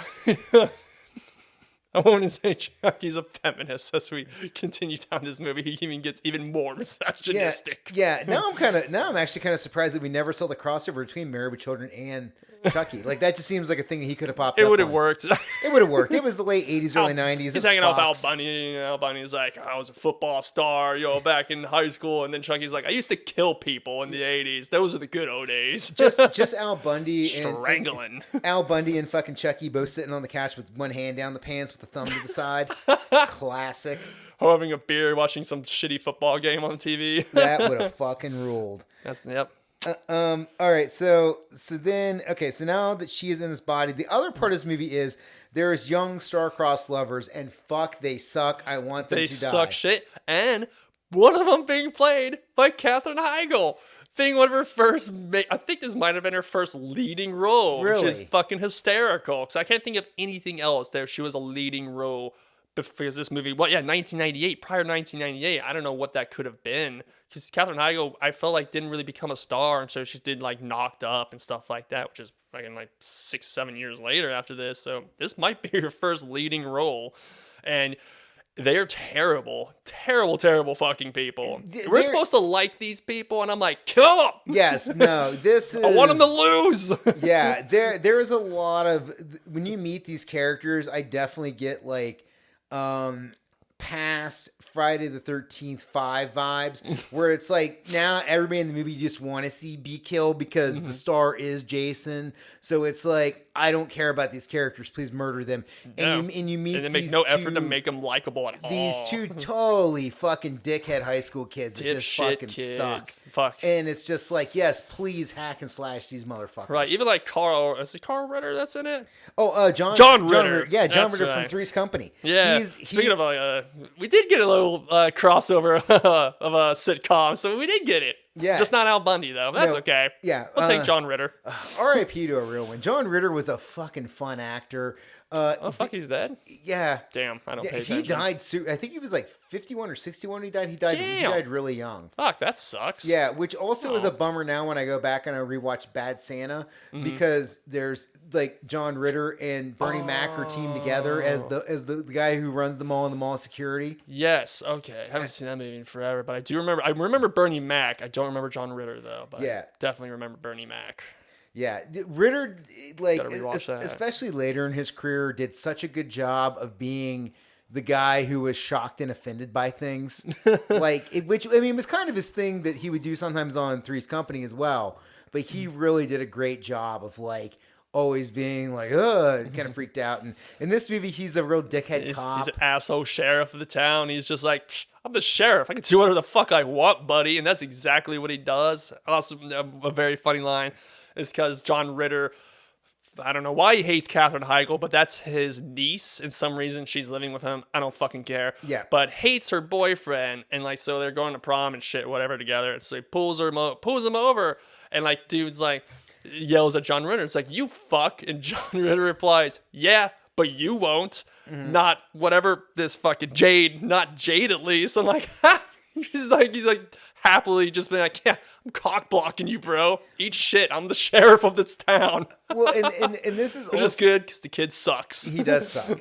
And this is also before that. This is again where they bring in a gay character, where they bring in this guy who pretends to be her prom date, That's so right. that she can go on the date with the real guy he's the guy who lives in a trailer park right beside Jennifer Tilly, and that's why Ritter doesn't like him. Ritter's like, oh, he's low class, you can't date him. Right. And, Trailer trash, yeah, what yeah. he calls it specifically. yeah, and so they pose in her gay best friend, who then pops up later in the movie. Who has a fantastic Great death. great Oh, death, excellent death. mwah. But the great part about the character is like they kind of just play him as like, it's not over like they're like No, there's some like stereotypes there. And he's like, hey, he's like for an athletic scholarship, right? Football, and he's like, no, figure skating. Yeah. So it's kind of like that, kind of like baseline, but like, but that's as deep as it gets as far really, as yeah, like he's not like being flamboyant. Yeah. But like, he doesn't like show up like a he's fucking, not obnoxious. He's not a cartoon character. he's not a of cartoon gay character, man. which at the time a lot of gay characters were treated in cinema. Yep, that's 1998. Yeah, Oh, 1988. we were rife with that. Yeah.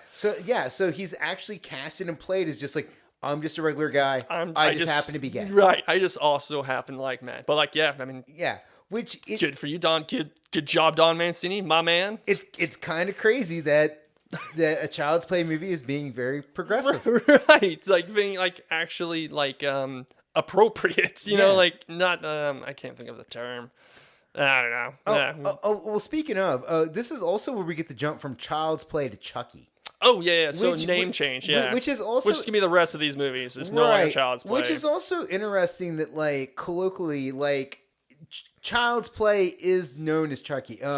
So there's Whenever everyone talks to me about it, it was like, yeah, the Chucky series is like Yeah. technically it's the Child's Play series, but yeah, I know exactly what you're talking about though. But technically, it is the Child's Play series franchise. two of my favorite subreddits to follow is Black Twitter and White Twitter on Reddit. What is that? So It said Black Twitter and White Twitter. yeah. What the fuck? Well, so they're two separate Reddits. Okay. And Black Twitter is the best tweets from Black Twitter, which Black Twitter is like its own subculture of Twitter, where it's Interesting. primarily like like I don't use Twitter, so it's black people like making tweets and talking about stuff like cultural issues and shit, or just opinions on social media. Like it's its whole like subgenre thing of Twitter, and then white Twitter is just like dorky shit white people say, and so it's hilarious. But I remember one time reading in the black Twitter subreddit, somebody was like, "It's Chucky. It's not Child's Play. Everybody calls it Chucky," and I was like, shit, that is really true. Like, I never hear anybody refer to it as Child's Play. It's just always Chucky. Mm-hmm. And they do it here where they go from Child's Play 3. It's no longer Child's Play. It is Chucky, and from here on out, it's the Chucky series. Yep, he's now the star of the show, and like we follow his exploits, not other people's exploits anymore. So like we're not like following a kid anymore. Yeah, pretty much. Yeah, the whole thing, like especially the new one, is literally just like I feel like 90% of the screen time is just Chucky, Tiffany Valentine, and they them Glenn Glenda. Mm-hmm. Yes, exactly. So yeah, he's the star of the show now. So yeah, it's just super interesting that they decided to make that jump and be like, yeah, it's no longer Child's Play, now it's Chucky. Yeah, just Chucky. So John Ritter gets a really cool death here. Gets a great death. Mm-hmm. Again, quality over quantity in these kills. So what Chucky does, he lines up a bunch of nails like in front of the airbag, and then he pulls the airbag, and just fucking John Ritter just gets a head full of nails, which Chucky makes a joke. He's like, why does that look so familiar? And it's because it's Pinhead. And they're making a little shout out to Pinhead right there. I was like, yeah, quality. Love it. Yeah, Chucky constructs a actually, John Ritter actually survives that because he pops out of the trunk and Chucky just fucking stabs him to death. Fucking hilarious little jump scare. He just like pops out. I'm like, oh, fuck. And like, even like Chucky and Tiffany are like, holy shit, he's still alive. It's so crazy that Chucky decides to create an IED. Like, and just completely... Pretty much. He blows up a cop car. It's awesome. Yeah, just drops him. Again, in this series, very creative kills and very well done death. You know, it definitely, they do a great job. Yeah. We get, after the death, now the lame teenage lovers are pegged as the cop killers. Yep. And so now they're involved in this, like, pursuit. Oh, also, sorry. I brought it up in the first Child's Play when we talked about how he was running away and he definitely didn't have an amulet on him. Mm-hmm. Here comes that retcon, because in this movie, they photoshopped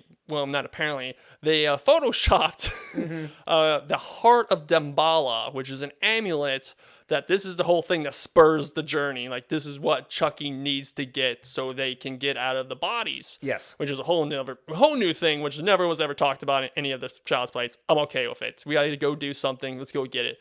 So they convince Katherine Heigl and no fucking face white dude, Dick, and they convince him, like, hey, I'll give you, what was it, like $500? And like the whole plan was to run away. And I was like, what are you going to do with $500? Oh, no, it's $1,000. It's $1,000. That's right. Yeah. He's 500 first, 500 later. Yeah. And he tells her, he's like, we're going to get $1,000. I'm going to get a down deposit on an apartment. Like, no, you're not. Yeah. It's like, I get that it's fucking 1998. You're not going to really do a lot with $1,000. No. Yeah. He said, he's like, I can get us an apartment. I'll get a job. You can go to college. Right. He's going to put you through school. How? Are you paying for a credit hour in 1998? These dipshit kids. Like, I know it's 1998 and the economy hasn't turned to shit yet, but don't worry, that's right around the corner, buddy. Yeah, like, you kids are fucked. And so, but yeah, they have to go to Hackensaw, New Jersey, because that's where his body is, to get the heart of Damballa from Charles Lee Ray's corpse. That's the whole thing. Continue with your thing. And then we get doll fucking. Oh, yes. That answers the age-old question. Not only can dolls fuck, and the answer is yes, because what Chucky says, all the pipe works work. Yeah, I'm anatomically correct. Yeah, that's right, anatomically. And then Tiffany's like, wait, do you have a rubber? Rubber? I'm made of all rubber. Yeah, totally fine. Totally chill. And Tiffany goes, wait, you're plastic. Shut up. He's like, just let me finish. All right, so better. Hell yeah. Better puppet sex Tasteful scene. sex scene. This movie's sex scene or the marionette sex scene from Team America? Oh. Well, with the Team America, you actually get to see it. You get to see everything. You don't see anything in this. Don't worry. In the next movie, we get to see Tiffany Valentine Yes, doll tits. you get to see doll Don't tits. worry, we get there. But probably the marionette scene, because you actually see it, and it's hilarious because you just like literally just watching marionette punches slap against each other. Oh man, I forgot about that one. All right, so after this, here's listener, here's an annoying plot point of this movie. So the annoying teenage couple that we don't like, they keep blaming each other for the murders. Right, they're like, you're crazy, you're doing this. And the other one's like, no, you're crazy, you're doing this. And I'm just like, oh my fucking God, just go movie. I hate these people. Put Chucky back on the screen, please, or have them killed. And then so randomly their gay friend shows up. Yeah, and finds them somehow. And he is like, hey, I'm here. And this is still like pre-cell phone shit too. It's like, how'd you find them? And then he sees the dolls moving. And then he freaks out and steps out in front of a fucking semi-truck. Dude, Splatter Town. Yes, it's like that. It's pretty much like the awesome death in Final Destination. Yeah. You watch that chick just get railed by a fucking bus. Yeah, and you watch this kid fucking.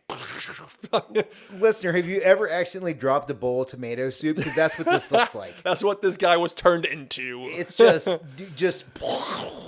lovely. He looks like he fucking stepped out of an airlock in space. Like he is just gone instantly. Yep, love it. At this point, now dolls are like fucking really out here playing. They finally eventually get to the corpse.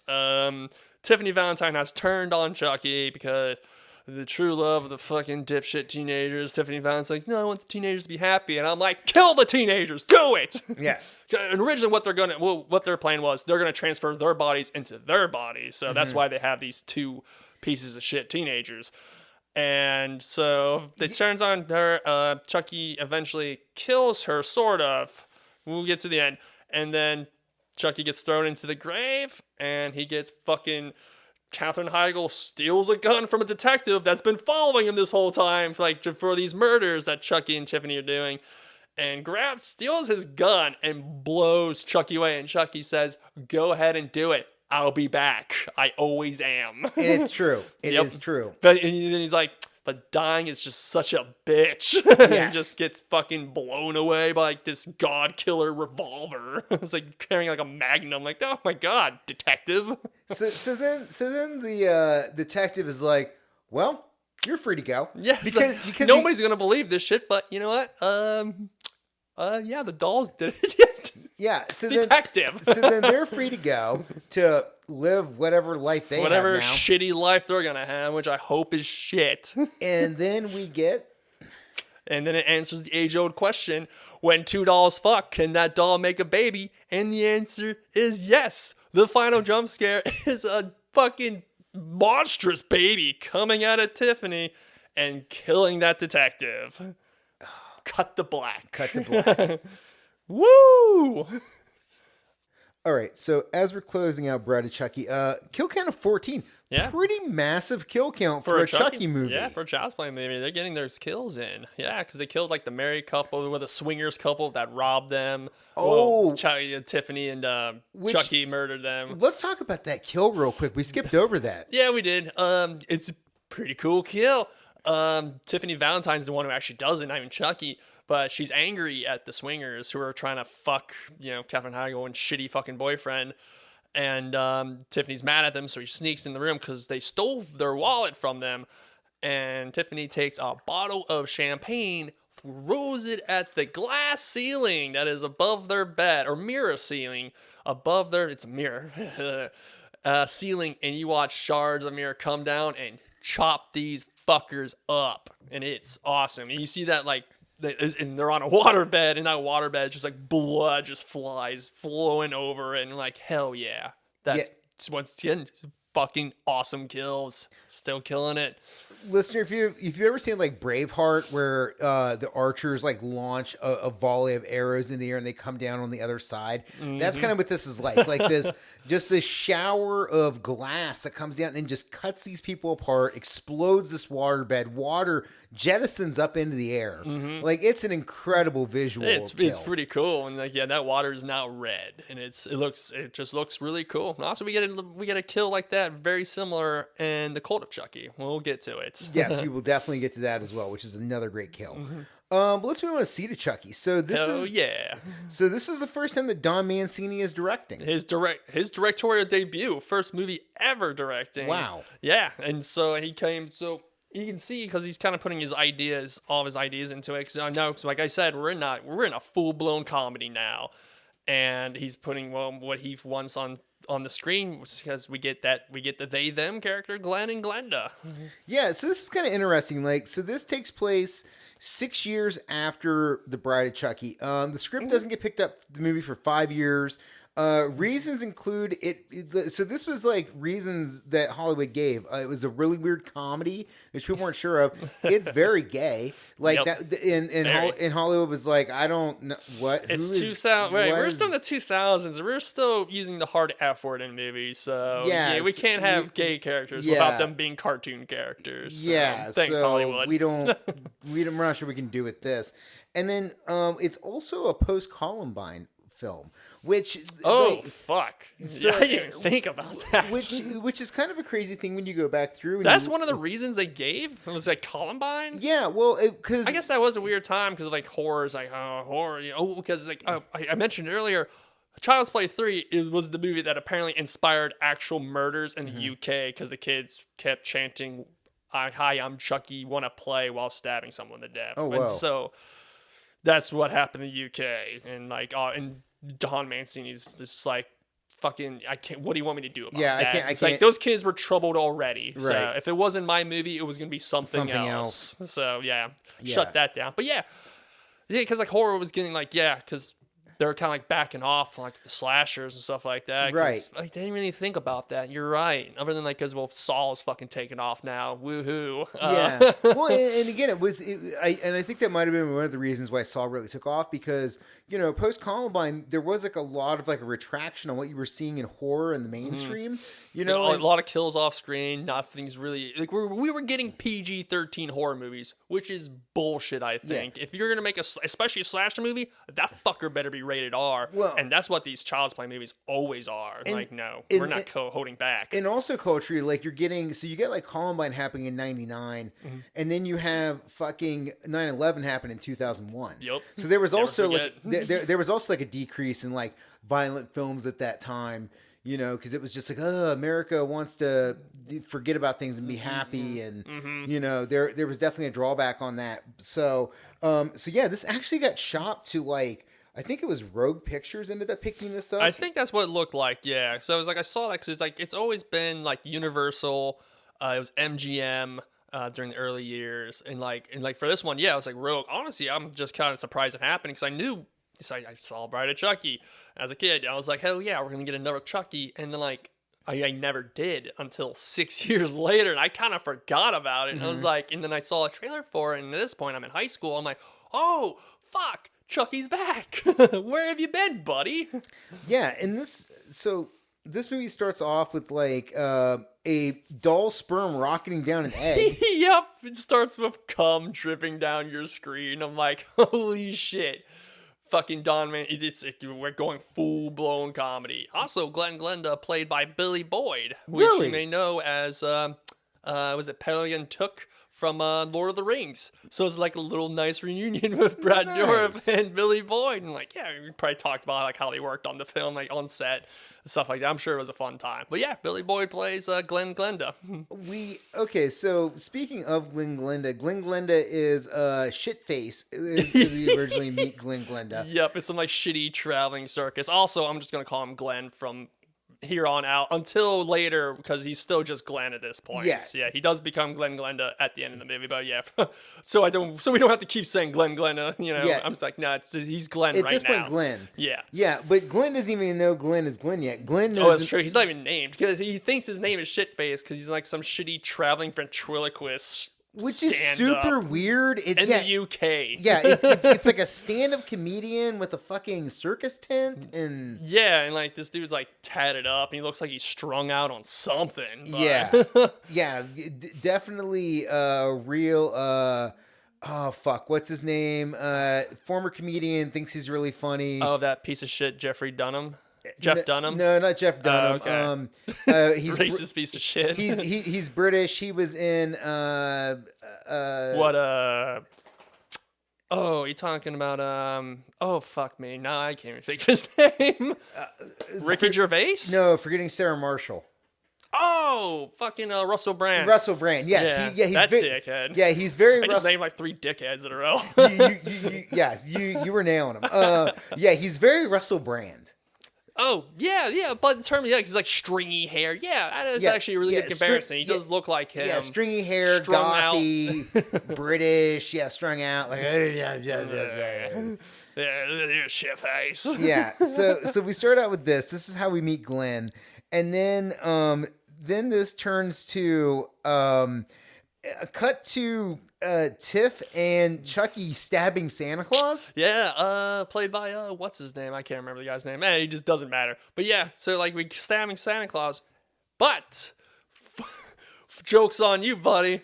They're making a movie about the events of Bride of Chucky. And here we go, listener. Buckle up as I do my best to try to explain this to you. Jennifer Tilly is in this movie.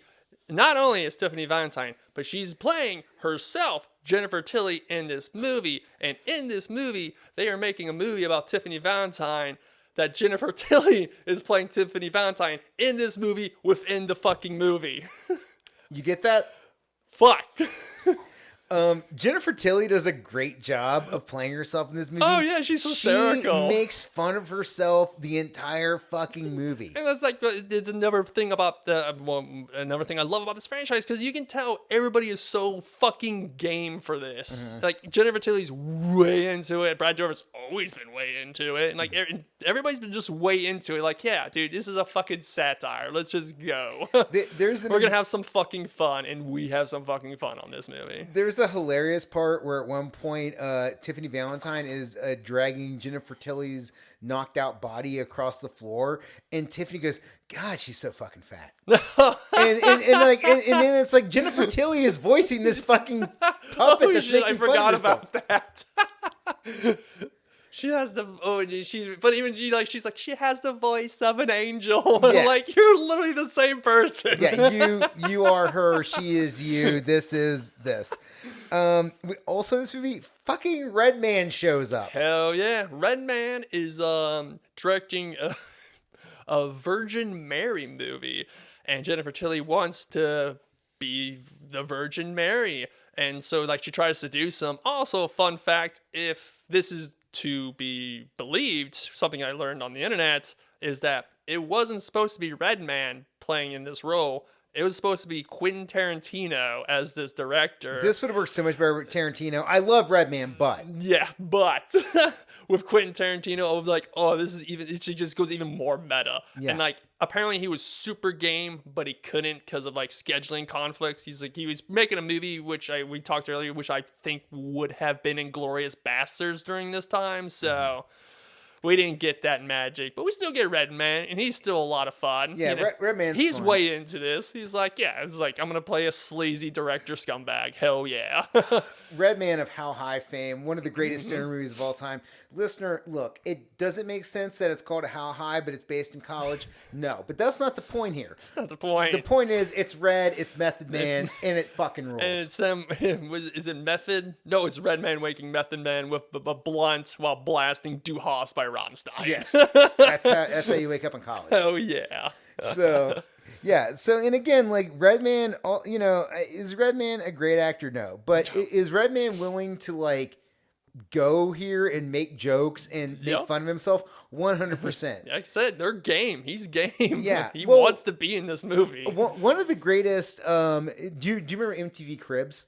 I don't remember watching that much of it as a kid, though. But I do remember some. I know you went to famous people's houses and see what fucking sick lifestyle they're, living at. So, yeah, sort of. So, listener, in the late 90s, early 2000s, there was a show called MTV Cribs that was basically like lifestyles of the rich and famous from the 80s with, what the fuck was it? Robin Leach, where people would, why the fuck do I still know Robin Leach's name? Holy shit. Yeah, you dropped that name. That was like, whoa. I was like, Robin Leach. Everybody knows Duh. Robin Leach. Everybody knows. Yeah, you just like unlock something from the back of my brain. I was like, oh wow, yeah. I haven't thought about that, dude, in 20 years.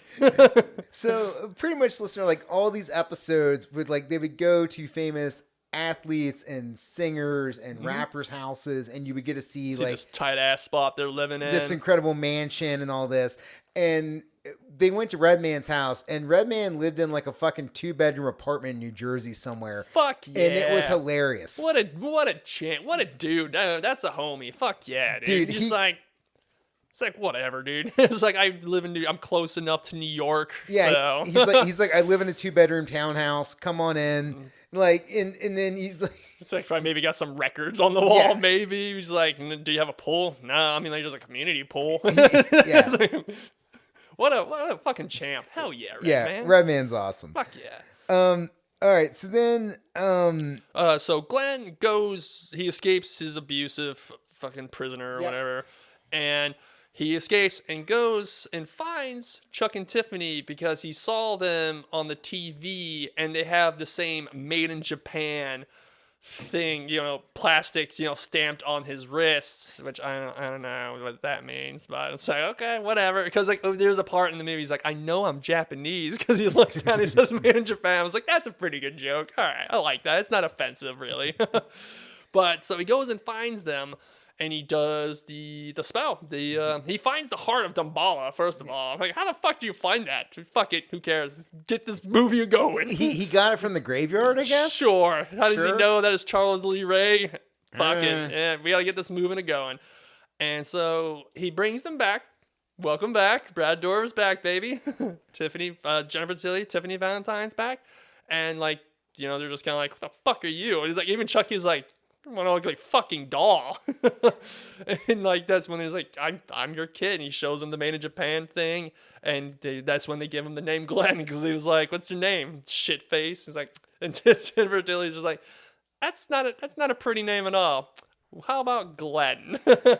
So the interesting part about this is the reason this happened was because when they discovered that Shitface has like a Ken doll crotch, like he doesn't have any genitals. He's just that's another fun weird thing we had to. Just like, okay, it's like, what? Oh yeah, because they're like, I guess what? they like they them. It's like, what are you? Yeah, so they do not have like any kind of genitals, and so that's when the argument of Glenn Glenda comes up. This came from Glenn Glenda is a reference to the Ed Wood 1953 film Glenn or Glenda.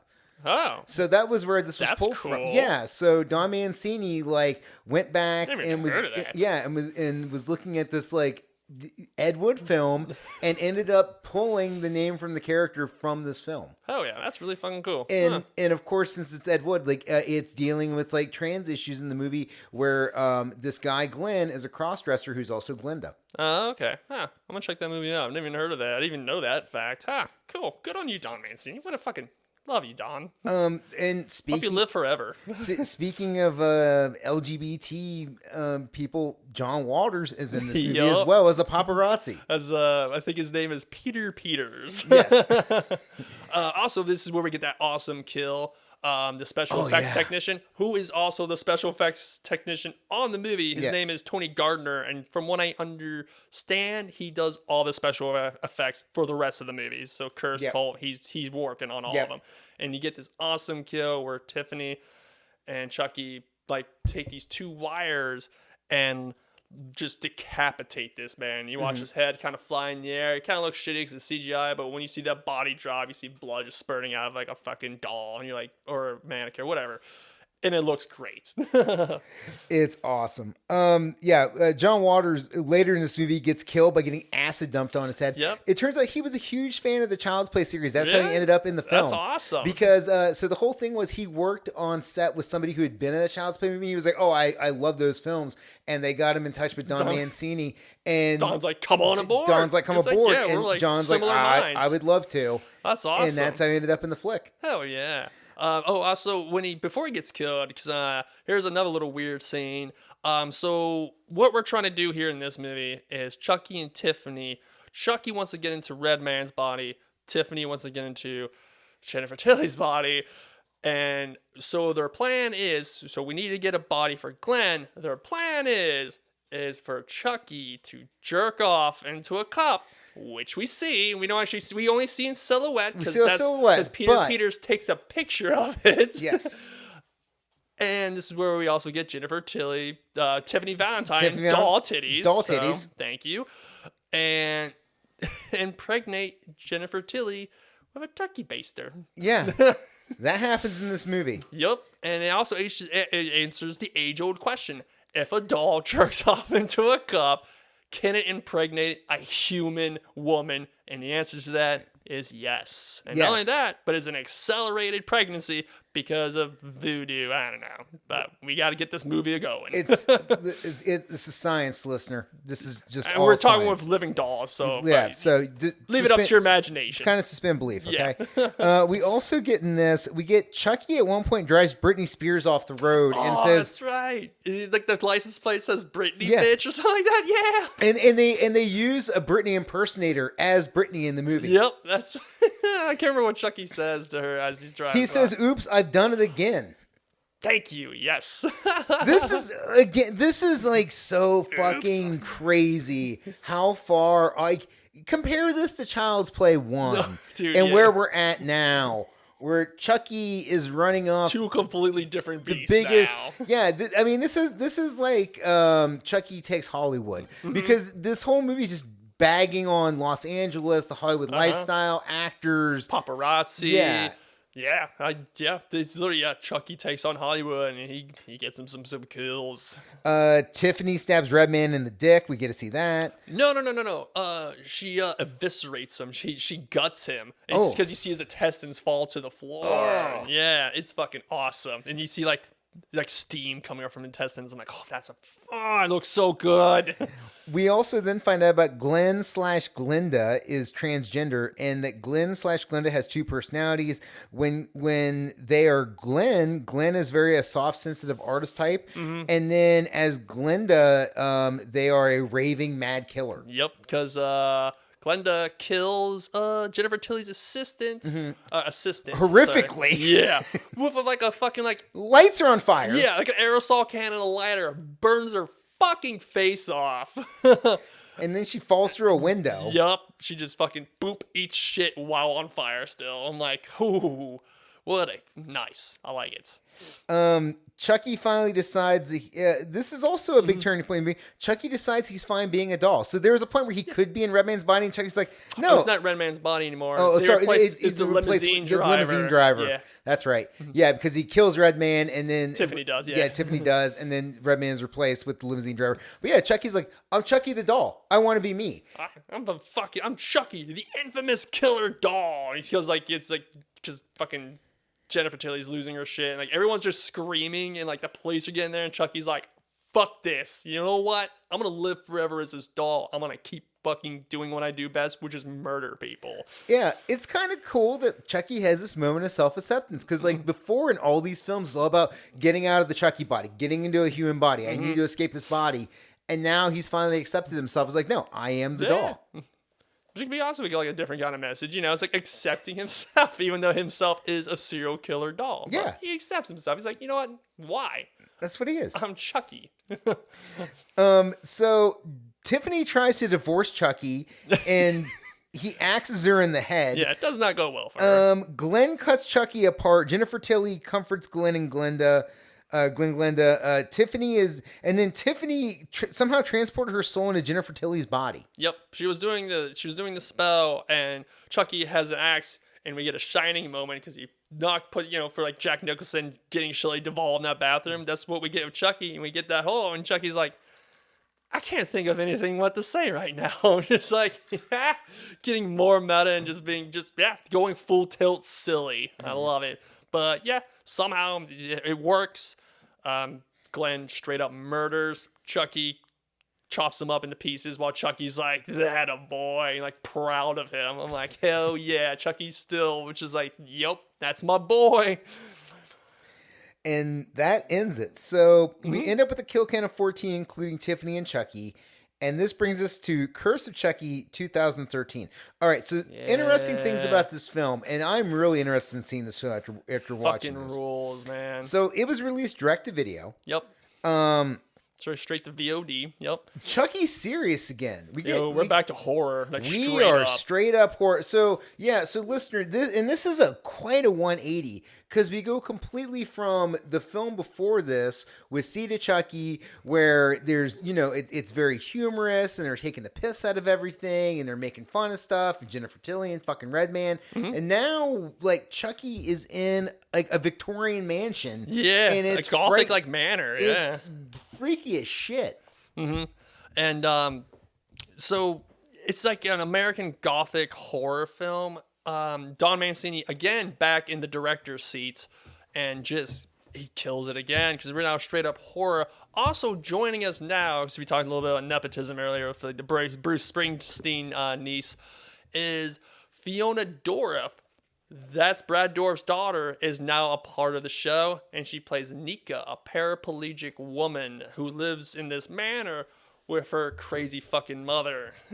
Yeah, and kind of her mother. Everybody treats Nika like shit in this movie because like they're like, oh, you're disabled, you can't help yourself, and like everyone just treats her like shit for the most part. Even though Nika, by the end of this movie, definitely proves she can handle herself. She's the only one who leaves that mansion alive. Yes. Well, no, Alice lives too, but yeah, all the other adults get murdered. So in this one, Chucky is delivered to their house. And and they're like, yeah, what the fuck is this thing, And then in the middle of the night, Chucky kills Nika's mom by what I assume is pushing her off a ledge, and her body just smacks against the beautiful marble floor that's in this house. This house is beautiful. It's incredible. Yeah, this house looks really. I don't know where they found this, but whoever did location did a really good job finding this house.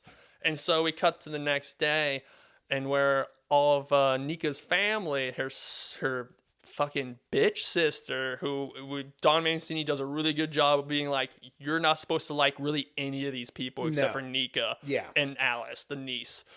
She does a really good job making everyone look like an asshole, and you're like, oh yeah, Chucky's gonna fucking get them, and he fucking gets them. Her husband, I couldn't give a shit what his name is. And then their live-in fucking nanny, which is like this, like walking model. I don't know, I don't know.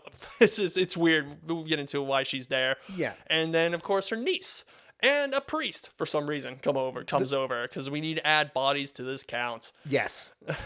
we got to stack numbers on this thing.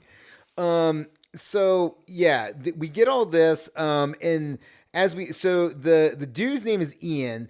And yes. So we're led to believe, and it's Barb is her bitch sister. Yeah, yes. and so we're led to believe that Ian is hooking up with having an affair with the live-in nanny. Surprise, spoiler. Not the case. Lesbians. Yes, Barb is the one fucking the live-in nanny.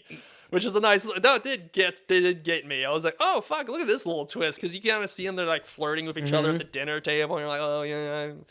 It's that trope, isn't it? I was like, nope, fucking blindsided. Nope, it's the evil sister fucking the nanny. Yes. Who also treats the nanny like shit, too. I'm like, why do you like her? Yeah, this makes no sense. This woman sucks. Yeah, not likable at all. We also get like a reimagined Chucky here with a different face. Yeah, so a completely different design. I like it. It's not my favorite one, but I like it. Especially, we're going away from, because like in Bride of Chucky and Seed of Chucky, we got stitched up Chucky. So you've probably seen that image probably more often, like your local Hot Topic. You've seen that stitched up Chucky doll everywhere. It's probably more popular than the actual original design of Chucky. But yeah, so we got a whole new doll. Like I said, it looks good still. The face kind of throws me off a little bit. Yeah, but like when you see him walking and talking, like when he's dead-eyed, just like doll form, but when you see him talking and stuff like that, it's like, oh, this looks pretty good now, I think. Well, and then they address it later where he goes to kill Barb, and she starts peeling away at his face, and she discovers the stitches, and Chucky has put a mask on his face to disguise himself. Mm-hmm. Yeah, so we haven't learned yet that there are multiple Chuckies fucking around here. So yeah.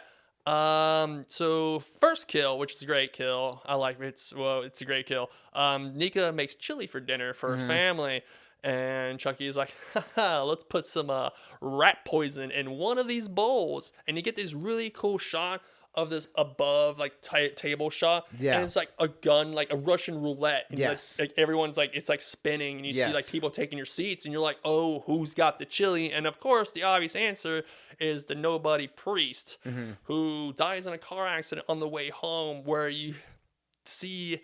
You got like metal, like he's like trapped under metal, and when they remove the metal, his neck just fucking peels back slowly, and just blood sprays everywhere, and you're like, it looks so fucking cool. What a great payoff kill, because you think you're just gonna get like a lame thing where he's gonna like fall face down into the soup and die. Yeah. No, you get a super gory. You get a bloody fucking kill, and it looks awesome. At this point, so Chucky has now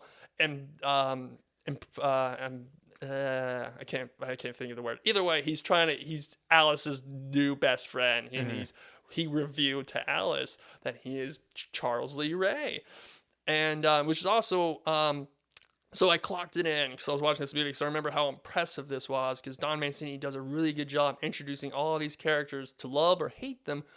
We don't get to hear Brad Dourif speak until 45 minutes into the movie, and his waking up is probably my favorite scene in the entire franchise because of what he says.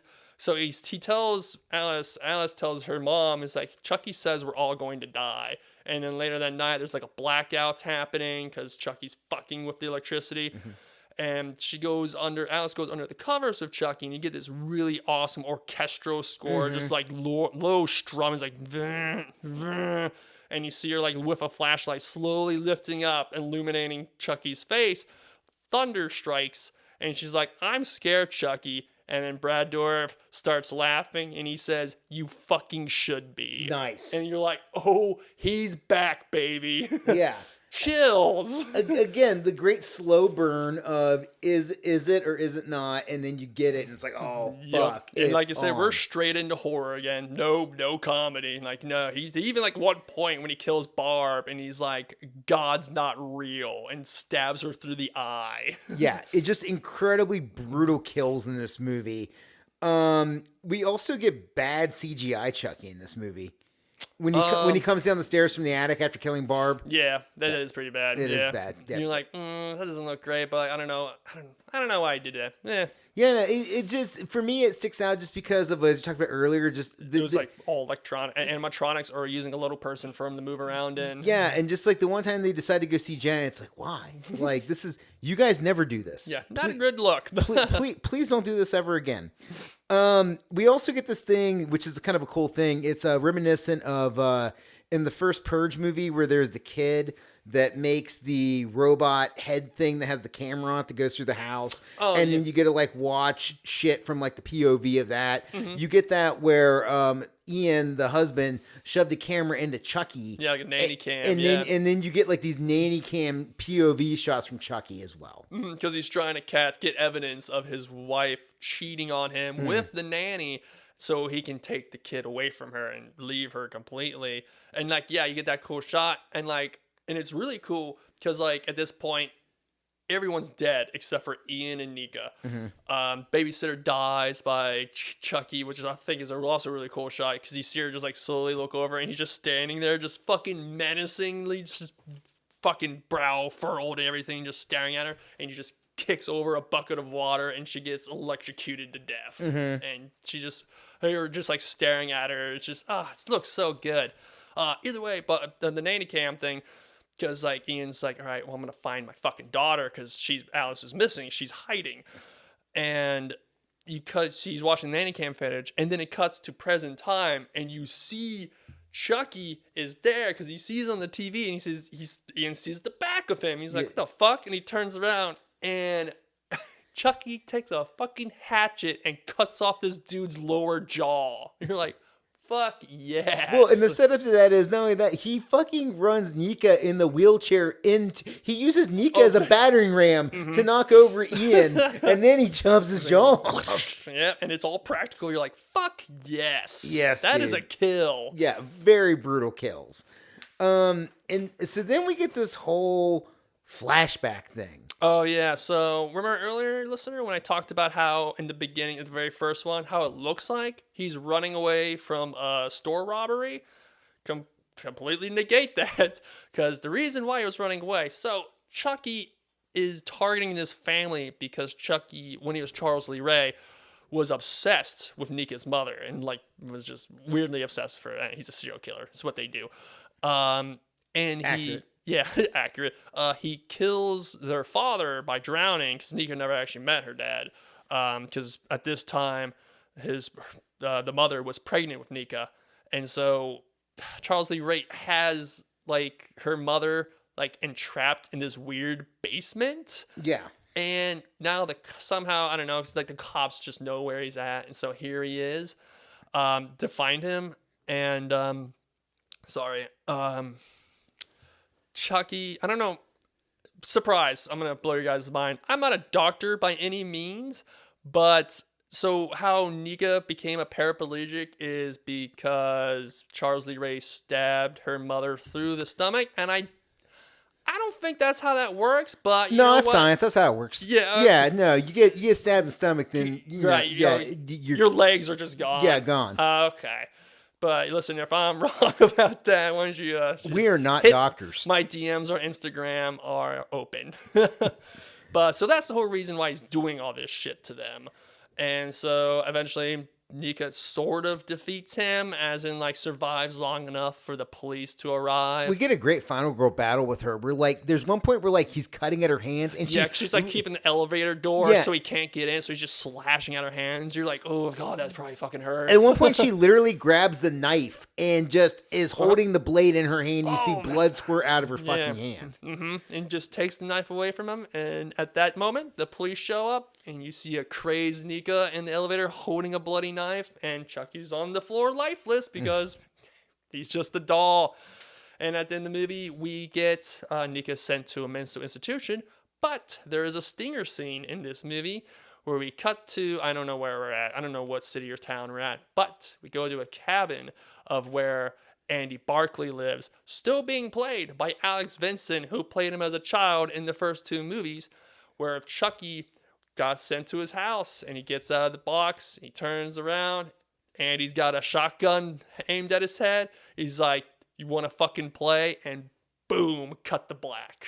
Yeah, and this... Hell yeah. And to kind of set that up, like, why this happens is because as he's trying to take down Nika, he says the names of, like, the people that he's killed that were prominent in the series, and then she points out, she's like, you never killed Andy Barclay. You never got and Andy. and you never got me. And then when she's at the trial, like, he's a piece of evidence, and she's laughing at him. Oh, that's right. Yeah. Because Jennifer Tilly comes back here too. Yeah. yeah, because she completely has he didn't kill her, and so now Chucky's on this quest now to kill both Nika and Andy Barclay. Two that got away. Yeah, and the two that got away, and so yes, and then that's how we close out this one with a total of 10 kills. Yeah. Including Chucky. And then this brings us to our final in the series at this moment, before the TV series, Call to Chucky, October 2017. Directed by Don Mancini still, baby. Don Mancini still back at it. Still helming it. And again, just keeping this cast together, bringing people back into the Chucky verse. Andy Barclay, it starts out, he gets totally shut down at so this is It's great. like having a date, yeah. He's having a Tinder date. And he was on It's a a date. really nice restaurant, yeah, too. Yeah, he's like, at man, a, this is yeah, nice. like one of those rotating restaurants we're up in the air. It's super nice. Like a skyscraper. I'm like, damn, look, you make money, Andy. Fucking good for you, buddy. Yeah. So he's on this date, and then the lady's like, "So I Googled you," and then I love that. It's like, so I Googled you. yeah, Oh, shit. and reveals Andy's entire past of like a killer doll and multiple dozens of people that have been murdered. And he's like, do you own guns? He's like, I have a couple, but when we cut to Andy's house, he's got like a full fucking armory of guns because, well, he knows Chucky's coming for him. Yeah. It cut to him living in Laurie Strode's house from the new Halloween trilogy. Oh, yeah. Where it's very isolated as hell, middle of nowhere. Yeah, lots of guns. And then that turns into, so he, on the wall, he has a framed picture of the Kent Military Academy sweatshirt. It's the only that he thing wore. that came, like the only like actual like continuity from that movie is that. Is that. Also, you get to see a nice little framed photo of his mother and Mike Norris, detective. So nice. that implies they got married. So I was like, oh that's a nice cool. little That's happy a nice ending little for his touch. mom. All right, good. Yeah. Good. And then but then behind the sweatshirt, the framed sweatshirt is a safe. He opens the safe. He pulls out fucking Chucky's head, which is still alive. Yep, which is alive, and he's not looking great. Like half of his like skull is like bludgeoned in, and like, and he just tortures him every day. You know, it's just like, you know what? If that's what you need to do to get out your childhood trauma, like, yeah, like you, like literally, Chucky ruined his life. Like he can't get laid on Tinder anymore because if he gets Googled, they're like, oh fuck, you're that crazy killer doll kid. Yeah. Like, no, that's a red flag, I guess. Yeah. Yeah, super red flag. And yeah, so again, his Smokes life a is... joint with him too. Yeah, he does smoke a bone with Chucky. Chucky tries to bite his fingers, Yo. which Chucky, quit fucking up the blunt rotation. Like, Yeah, it was like, and then he took out a butane torch and started Just- blowing it. Dude, you could just kept getting high, brother. yeah, you could have, and then you fucked around and found out. So, Nika ends up in therapy. So, like, she's now in some kind of like mental institution type place. We're trying to help her get over all this.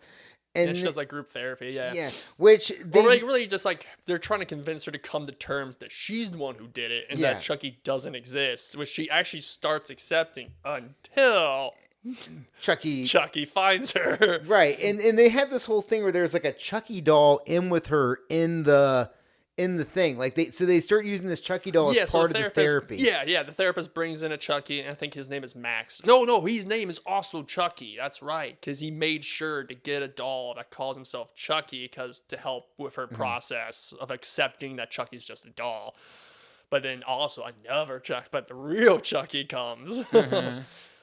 Which is a great funny. I think it's really funny. So at this point, we learned that Chucky did actually take over her niece's body, Alice, and it got Alice killed because Alice tried to take on someone bigger than her, and that bigger person killed her. Because Jennifer Tilly as Tiffany Valentine, who is now in Jennifer Tilly's body, which is a nice little joke, and like. And Nika is like, did anyone ever tell you look like Jennifer Tilly? And she's like, yeah, I get that all the time. And she's the one who tells her, is like, hey, because she became the new guardian of Alice. And he was like, hey, Alice died of a broken heart because of what you did. Just to fucking, yeah, it's just really just to fuck with her because, just to really rib her. Put the screws to her. Because later that night, Nika does attempt suicide. Yes. And Chucky saves her. But the funny line is Chucky's there now. He steals a scalpel. He's going to Nika's room to kill her. And there's this one of the crazy patients, this really crazy old lady. And she's like, I'm a paranoid schizophrenic. You're not real. And he's like, are you fucking with me? It's like, are you that crazy bitch I talked to over the phone? And he's like, you know what? After I'm done, I'm coming back for you. And he goes to Nika's room and she's attempted suicide. And he sews her back up and paints in her blood. Not just yet. Yes. And then he kills the crazy old lady. And so once we get this, we also get Chucky is back in 2.0 Chucky. Which this is, I don't quite understand like how, so there's original Chucky that Andy has, but now there's another Chucky that is also, we're expanding the cult. Yes. So, which we learn later in the movie, it was voodoo for dummies on the internet. He learned the ability to pretty much copy his soul into another doll so he can make multiples of himself. So that's what's happening here, because eventually both those Chucky dolls both become possessed by Charles Lee Ray. yes. And that is a recycled idea of what they wanted to do in 3. Exactly, yeah, we got But Don Don Mancini Mancini got what he wanted. He got to finally do it. It's awesome. We also get this incredible callback kill. We talked earlier about the... Oh, yeah. I can't remember her name. It was the Asian lady, though. Yeah. And Chucky takes... she's been sedated and like tied down to a chair because she thinks she's going like manic and frantic because she now learns that Chucky's actually real, alive. And nobody believes her. Again, a reoccurring theme. Yeah, a reoccurring thing. No one believes you. And Chucky pulls out a tank of compressed air. He's like, I wonder what this does. And he just slams it on the ground, shoots into the glass ceiling, and shards again come down and chop her up. Yeah, totally fuck this lady up. She gets destroyed. So there's also this whole thing going on where it's implied that Nika is getting raped by her therapist. Oh, yeah, God, that's... Oh, I didn't like... Yeah, well... Yep. That's pretty much what happens. He like puts her under hypnosis and puts on red shoes on her. I'm like, oh, no. Yeah. Good thing Chucky stopped him both times, because at this point, Chucky hits him over the head with a bottle of champagne and stops him. Thank God, because we don't get further into this rape scene. Yeah. And Chucky's even like making jokes. He's like, I thought I'm fucking sick. Yeah. And he's like trying to convince Nika. He gives her a scalpel. He's like, do it. He's like trying to convince her to kill this guy because he's trying to turn into a murderer just like him. Eventually, fucking that therapist guy gets what's coming to him. And like the second time he does it, Chucky's like, I just can't fucking get this guy. Yeah. Chucky hates this guy. And at this point, there's multiple Chuckies now. There's 3 other dolls now. Yeah, I think there's 2 other Chuckies now roaming the fucking place. They're going to town on people. They're murdering people left and right. It's a good time. Like, they killed this one lady with Chucky literally just shoving his arm down her throat and ripping out what I assume is a piece of her spine out her mouth. I'm like, holy shit, that's great. But therapist guy gets what's coming because Chucky now transfers his soul into Nika, which through the power of voodoo cures her paralysis. Yeah, her paralysis. Now she's able to walk. With Charles Lee Ray in the driver's seats, and she looks down at the therapist rapist dude, and she says, this one's for Nika, and you see her curb this dude, just obliterate this dude's skull while she's wearing the red dance shoes. Yes. And just fucking, you see his face become like a pancake. She completely just fucking American History X Imagine you stomping a pumpkin, but that pumpkin's filled with face and blood. It's like, oh, this is, yes. And then fuck this guy. So this then leads to, now that Chucky is in Nika's body, Andy is able to kill off Buzzcut Chucky, but then Nika escapes with Tiffany. Yes, at this point, Andy he's realized that the Chucky he has is just one of many, and so he goes to the mental institution that Nika's at, which I love Buzzcut Chucky, because the whole reason he sent the Buzzcut Chucky there because there's a gun inside that Buzzcut Chucky's stomach, so he like rips apart Chucky and just like pulls out a gun. I'm like, holy shit, now he's got a gun in a mental asylum. But yes, he gets locked inside the mental asylum, and they escape, and her and Tilly escape together with a Tiffany doll in the back seat laughing as well. I'm like, yes. And that's boom, Cult of Chucky. 9 kills, but cover a lot of ground. Oh, we get a stinger scene. Sorry, I'm gonna pop this in. Throw it in. Stinger scene. We cut back to Andy's cabin in the woods, or what the fuck he's at, and Kyle's back, played by the same actress still. Yes. And like even Chucky's just like, Kyle?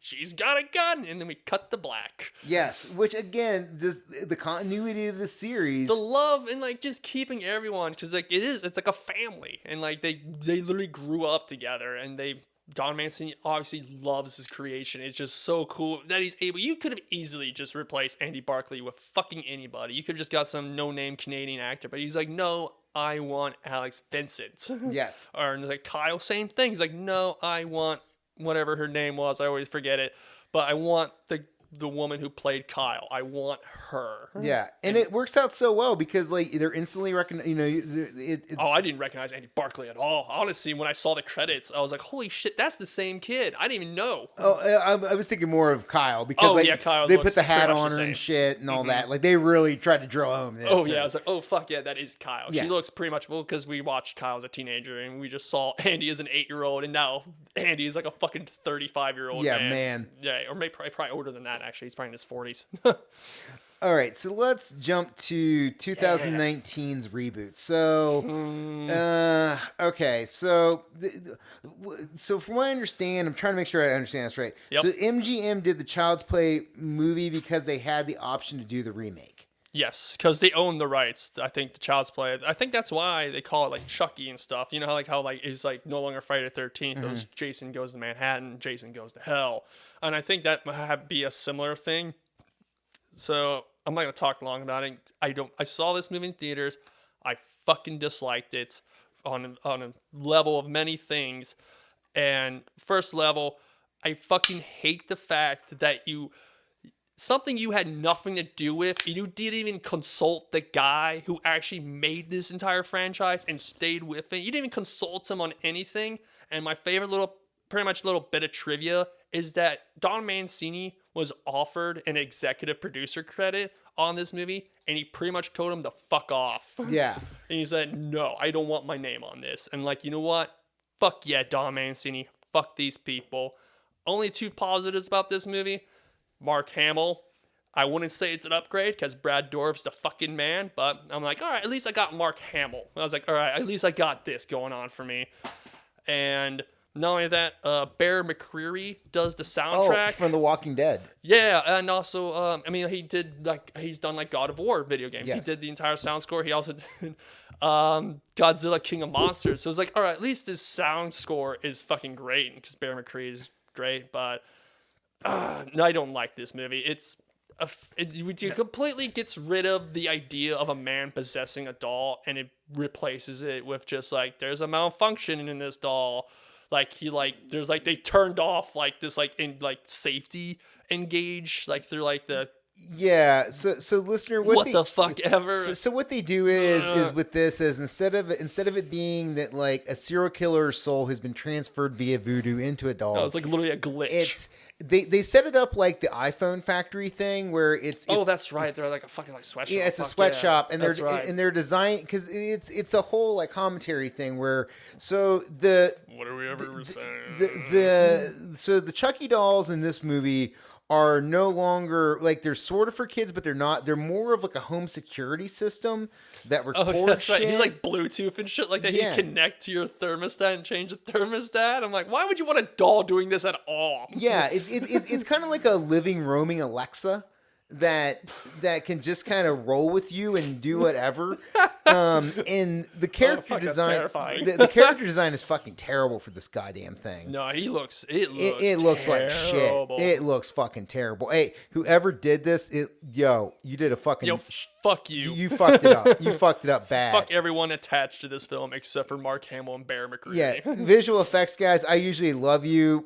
Fuck, this is so bad. You dropped this. You dropped the ball real bad. The ball. There was a lot of CGI in this one. Yeah, it's terrible. And all the kills suck shit too. In fact, you really don't even see his kills. Like, he kills like the abusive like boyfriend that's banging Aubrey Plaza, who was a single mom. Which at least we kept that detail. At least it's still a strong single mom being raised, which is kind of like what that's actually like Don Mancini's kind of thing, is because his dad never accepted him as a gay man, so he was pretty much raised by a single mother. So I think that's really cool. He puts that in his movies because it's really cool. Yeah, strong single mom raising a kid on her own. First one's in Chicago. Second one's I don't even know where this fucking movie takes place because I couldn't give a shit about it.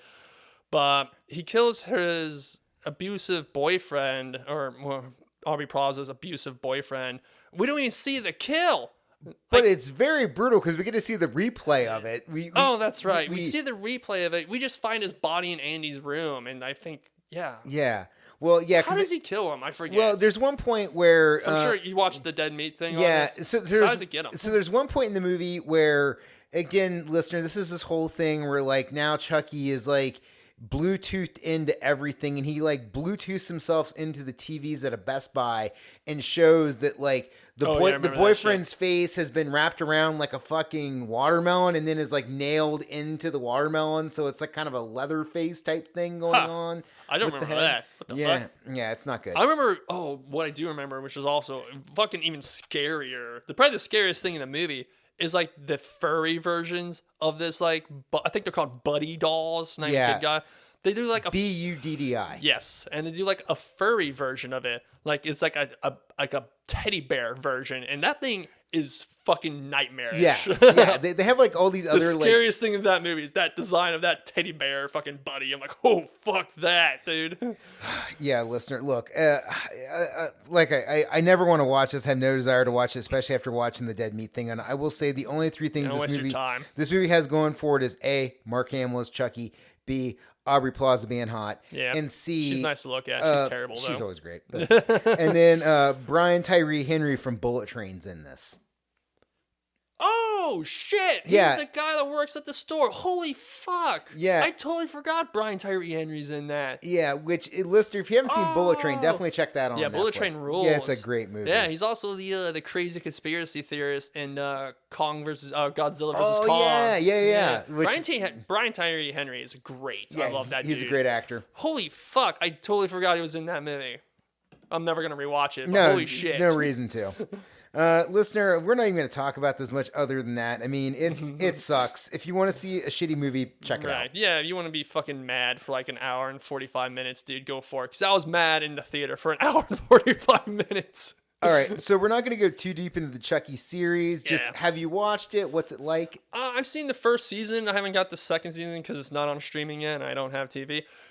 So I don't pay for cable is what I mean by that. The first season's fine. You know, it's really cool because they still keep the continuity. It follows this kid. I can't remember what his name, but he's a gay kid growing up. He's in high school, which is also very important. He's in high school. He's a gay kid. And they follow him. He gets the Chucky doll, and Chucky's like he pretty much like forces him. He's like, hey, we're gonna be fucking friends, whether you like it or not. He kills his abusive father, which is played by Devon Sawa, who never accepted him for being gay. So once again, reflecting Don Mancini's personal life. It's pretty fine. It's like a continuity is going on with that. Jennifer Tilly's in it. Nika, Fiona Dorff's in it. Alex Vincent's still in it. You can see Kyle and him together, like hunting. I don't know how he got them out of the mental asylum. They don't even bother explaining that. Fucking who cares? They're hunting down Chucky and they're going back to Hackensaw, right? Mm-hmm. Yeah, Hackensaw, to get this new Chucky doll that's fucking with this kid.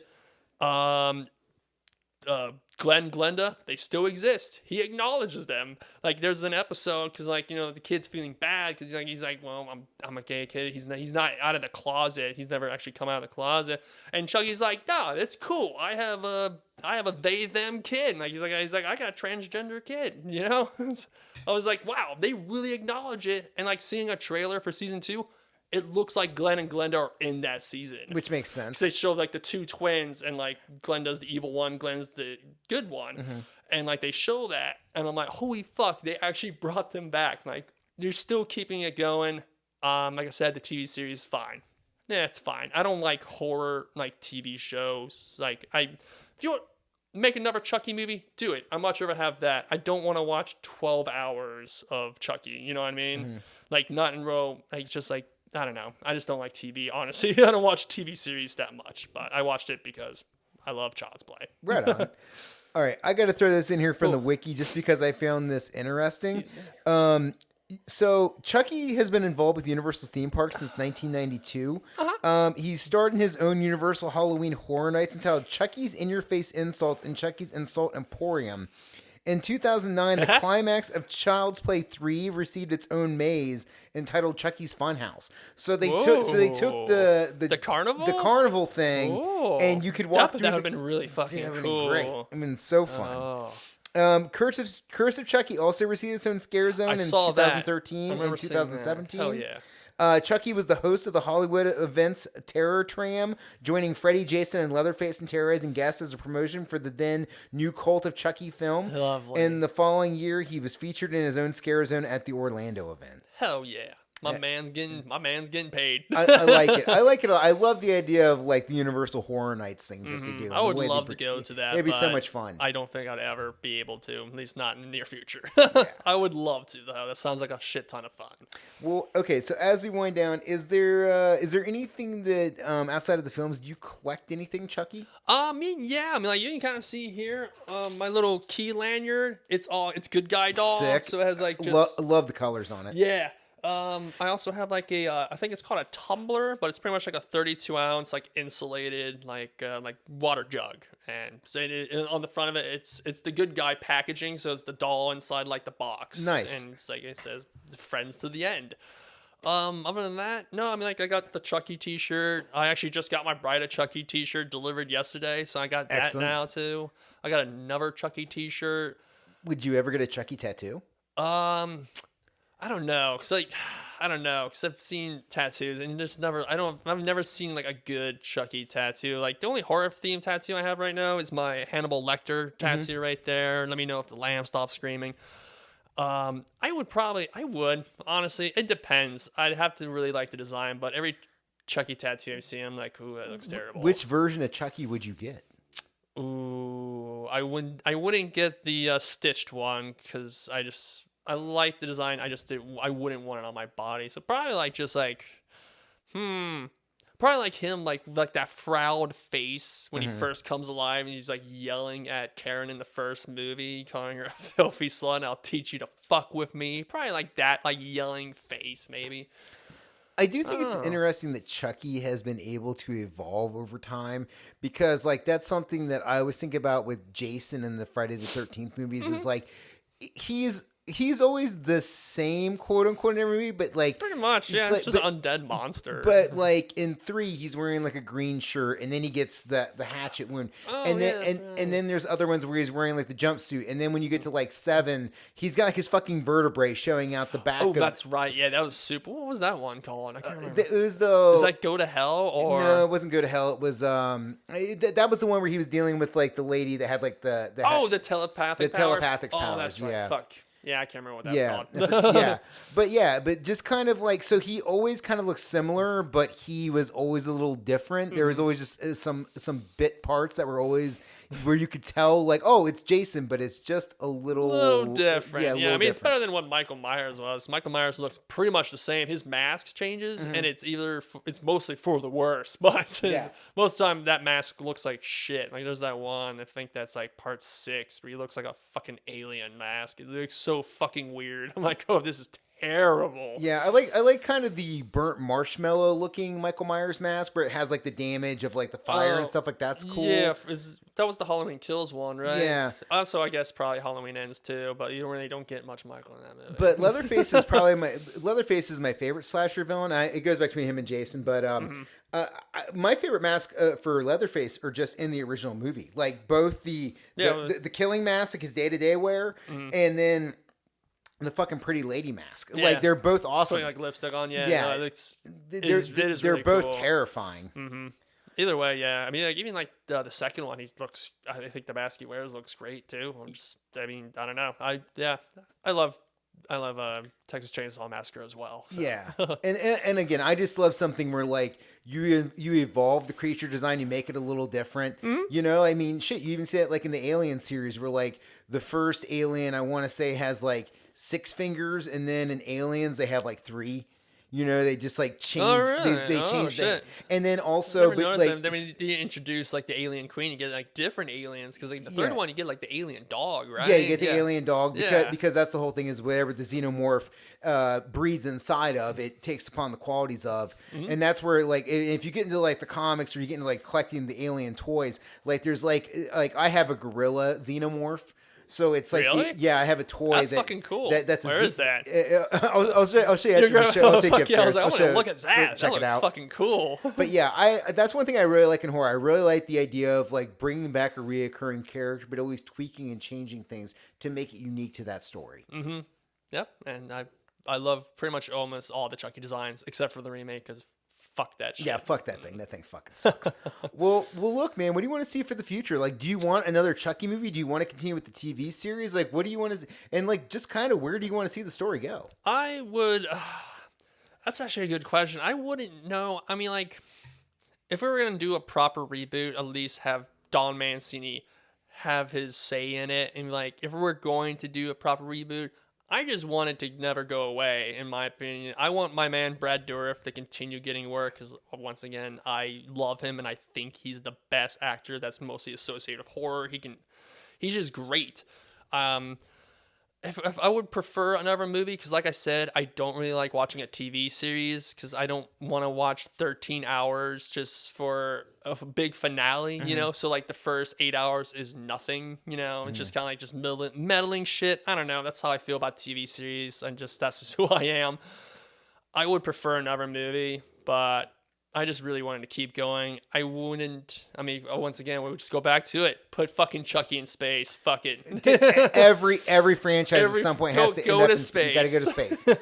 I would love to see Chucky fucking with people in the International Space Station. It happened to Jason. It happened to fucking Leprechaun. Yup, happened to Pinhead. Yeah, you gotta go to space at some point. Yeah. Like that's just a reality. It's like a rite of passage for horror movies. Yeah, in horror movies. Yeah, at some point you must break out of the atmosphere and you gotta get on a space Just station. have Chucky fucking with the International Space Station. Fuck it. Who cares? Yeah. It's a living doll. It doesn't have to make sense. Just go around stabbing astronauts. Yeah, at this point I don't want to see a reboot. I just want to see like a continuation of the story, but like you're saying, just get more absurd with the premise. Because like I think that Like, you're having fun, Don Mancini. Keep having fun. like I think Curse of Chucky proved that you can take this franchise and put it into different horror motifs. You know, so like the idea of like the Victorian mansion Nice and kind of the house, murder mystery thing. It's like cool, okay. And then you go to the mental asylum, which actually there is a line in the movie that he refers back to the cuckoo's nest when he's talking to crazy ladies. Like walks away and he's like, "Fucking cuckoo's nest." I'm like, "Hell yeah!" Nice little shout out to one that flew over the cuckoo's nest. Love it. And like, yeah, you can literally just put him in any situation. Obviously, if we're gonna do a military thing again, do it better this time. Definitely do it better. I wouldn't mind seeing it again, but also that sucked. Or even like have Chucky like terrorizing a town, you know, actively moving from like doing like Michael Myers shit, actively moving from house to house to house, just terrorizing a fucking neighborhood. Yeah. Like, why not? Let's see what happens. You're Don Mancini. You're great. You're great at what you do. I love everything you've put out so far with Child's Play. I know you can do it. And I don't know if I really want to see like a zombie movie per se, but just something like expand upon the whole like multiple Chucky ideas, like having an army of Chuckies versus like 100 Chuckies or 1,000 Chuckies. That's kind of what's happening in the TV series. I remember that. That was like the climax of the first season. Spoiler alert. It's like he literally creates like an army of Chucky dolls, like a truck full of Chucky dolls. That's awesome. That's like the climax of the first season. Hell yeah, so they dude. do get to that. Nice. And I don't know what happens because I haven't seen season 2 yet. But when it goes on streaming, I'll check it out. All right. I have to. Let us know. Well, Paul, man, thanks again for coming in and doing Hell the yeah. show. I love these shows. They're one of my favorite things that we get to do, where we get to sit down and talk long form about great horror series. Where can people find you out online if they want to like see what you're doing? You can find me on Instagram at beard_of_Paul, Pawl. That's where you'll find me at, with me and pictures of my cat. Listener, you may find me at Neil to No One is the Instagram. And as always, if you know a friend that's a horror fan or a Chucky fan or somebody that's into this kind of thing, share the episode with them. Right, I'll be honest, listeners. Thank you for helping me right now. The growth of this show is growing great. Like numbers are way up. We're getting out there, and this is all because of you, because you're speaking word of mouth. You're hooking people up onto the show. Please continue to do that. If there's anything where you got a friend where you're like, hey, I'm looking for a new podcast to listen to, point them in this direction, and then send them a link to an episode that you know that they would enjoy, like a hobby that they're into, a collection that they're into. I know. I was about to say it's like literally everything on your podcast. Like just something for everybody. Yeah. Like you're gonna like whatever, like the UFC one or like how we do the movie ones. You know. Yeah, we've talked video There's games. There's a caving one that's insane to listen to. It gives me claustrophobia just listening to it. Not a fan of that. Not a fan of that at all. I always reference the Max Mullerin episode where we talked about him having his own mini zoo in his second bedroom of his apartment. Oh, fuck yeah. Is that the guy with like the snakes and shit? Yeah. Oh, fuck yeah, that's right. It terrifies me too because I have terrible phobia of snakes. The Abby episode where we're talking about her like being a golfer. Like, there's a lot of really cool stuff in the archives, listeners. So if you want to point a friend to it, I really appreciate it. Paul, man, thank you so much for dropping by. Hell yeah, brother. Jet, thank you for being a backrest. And listener, peace.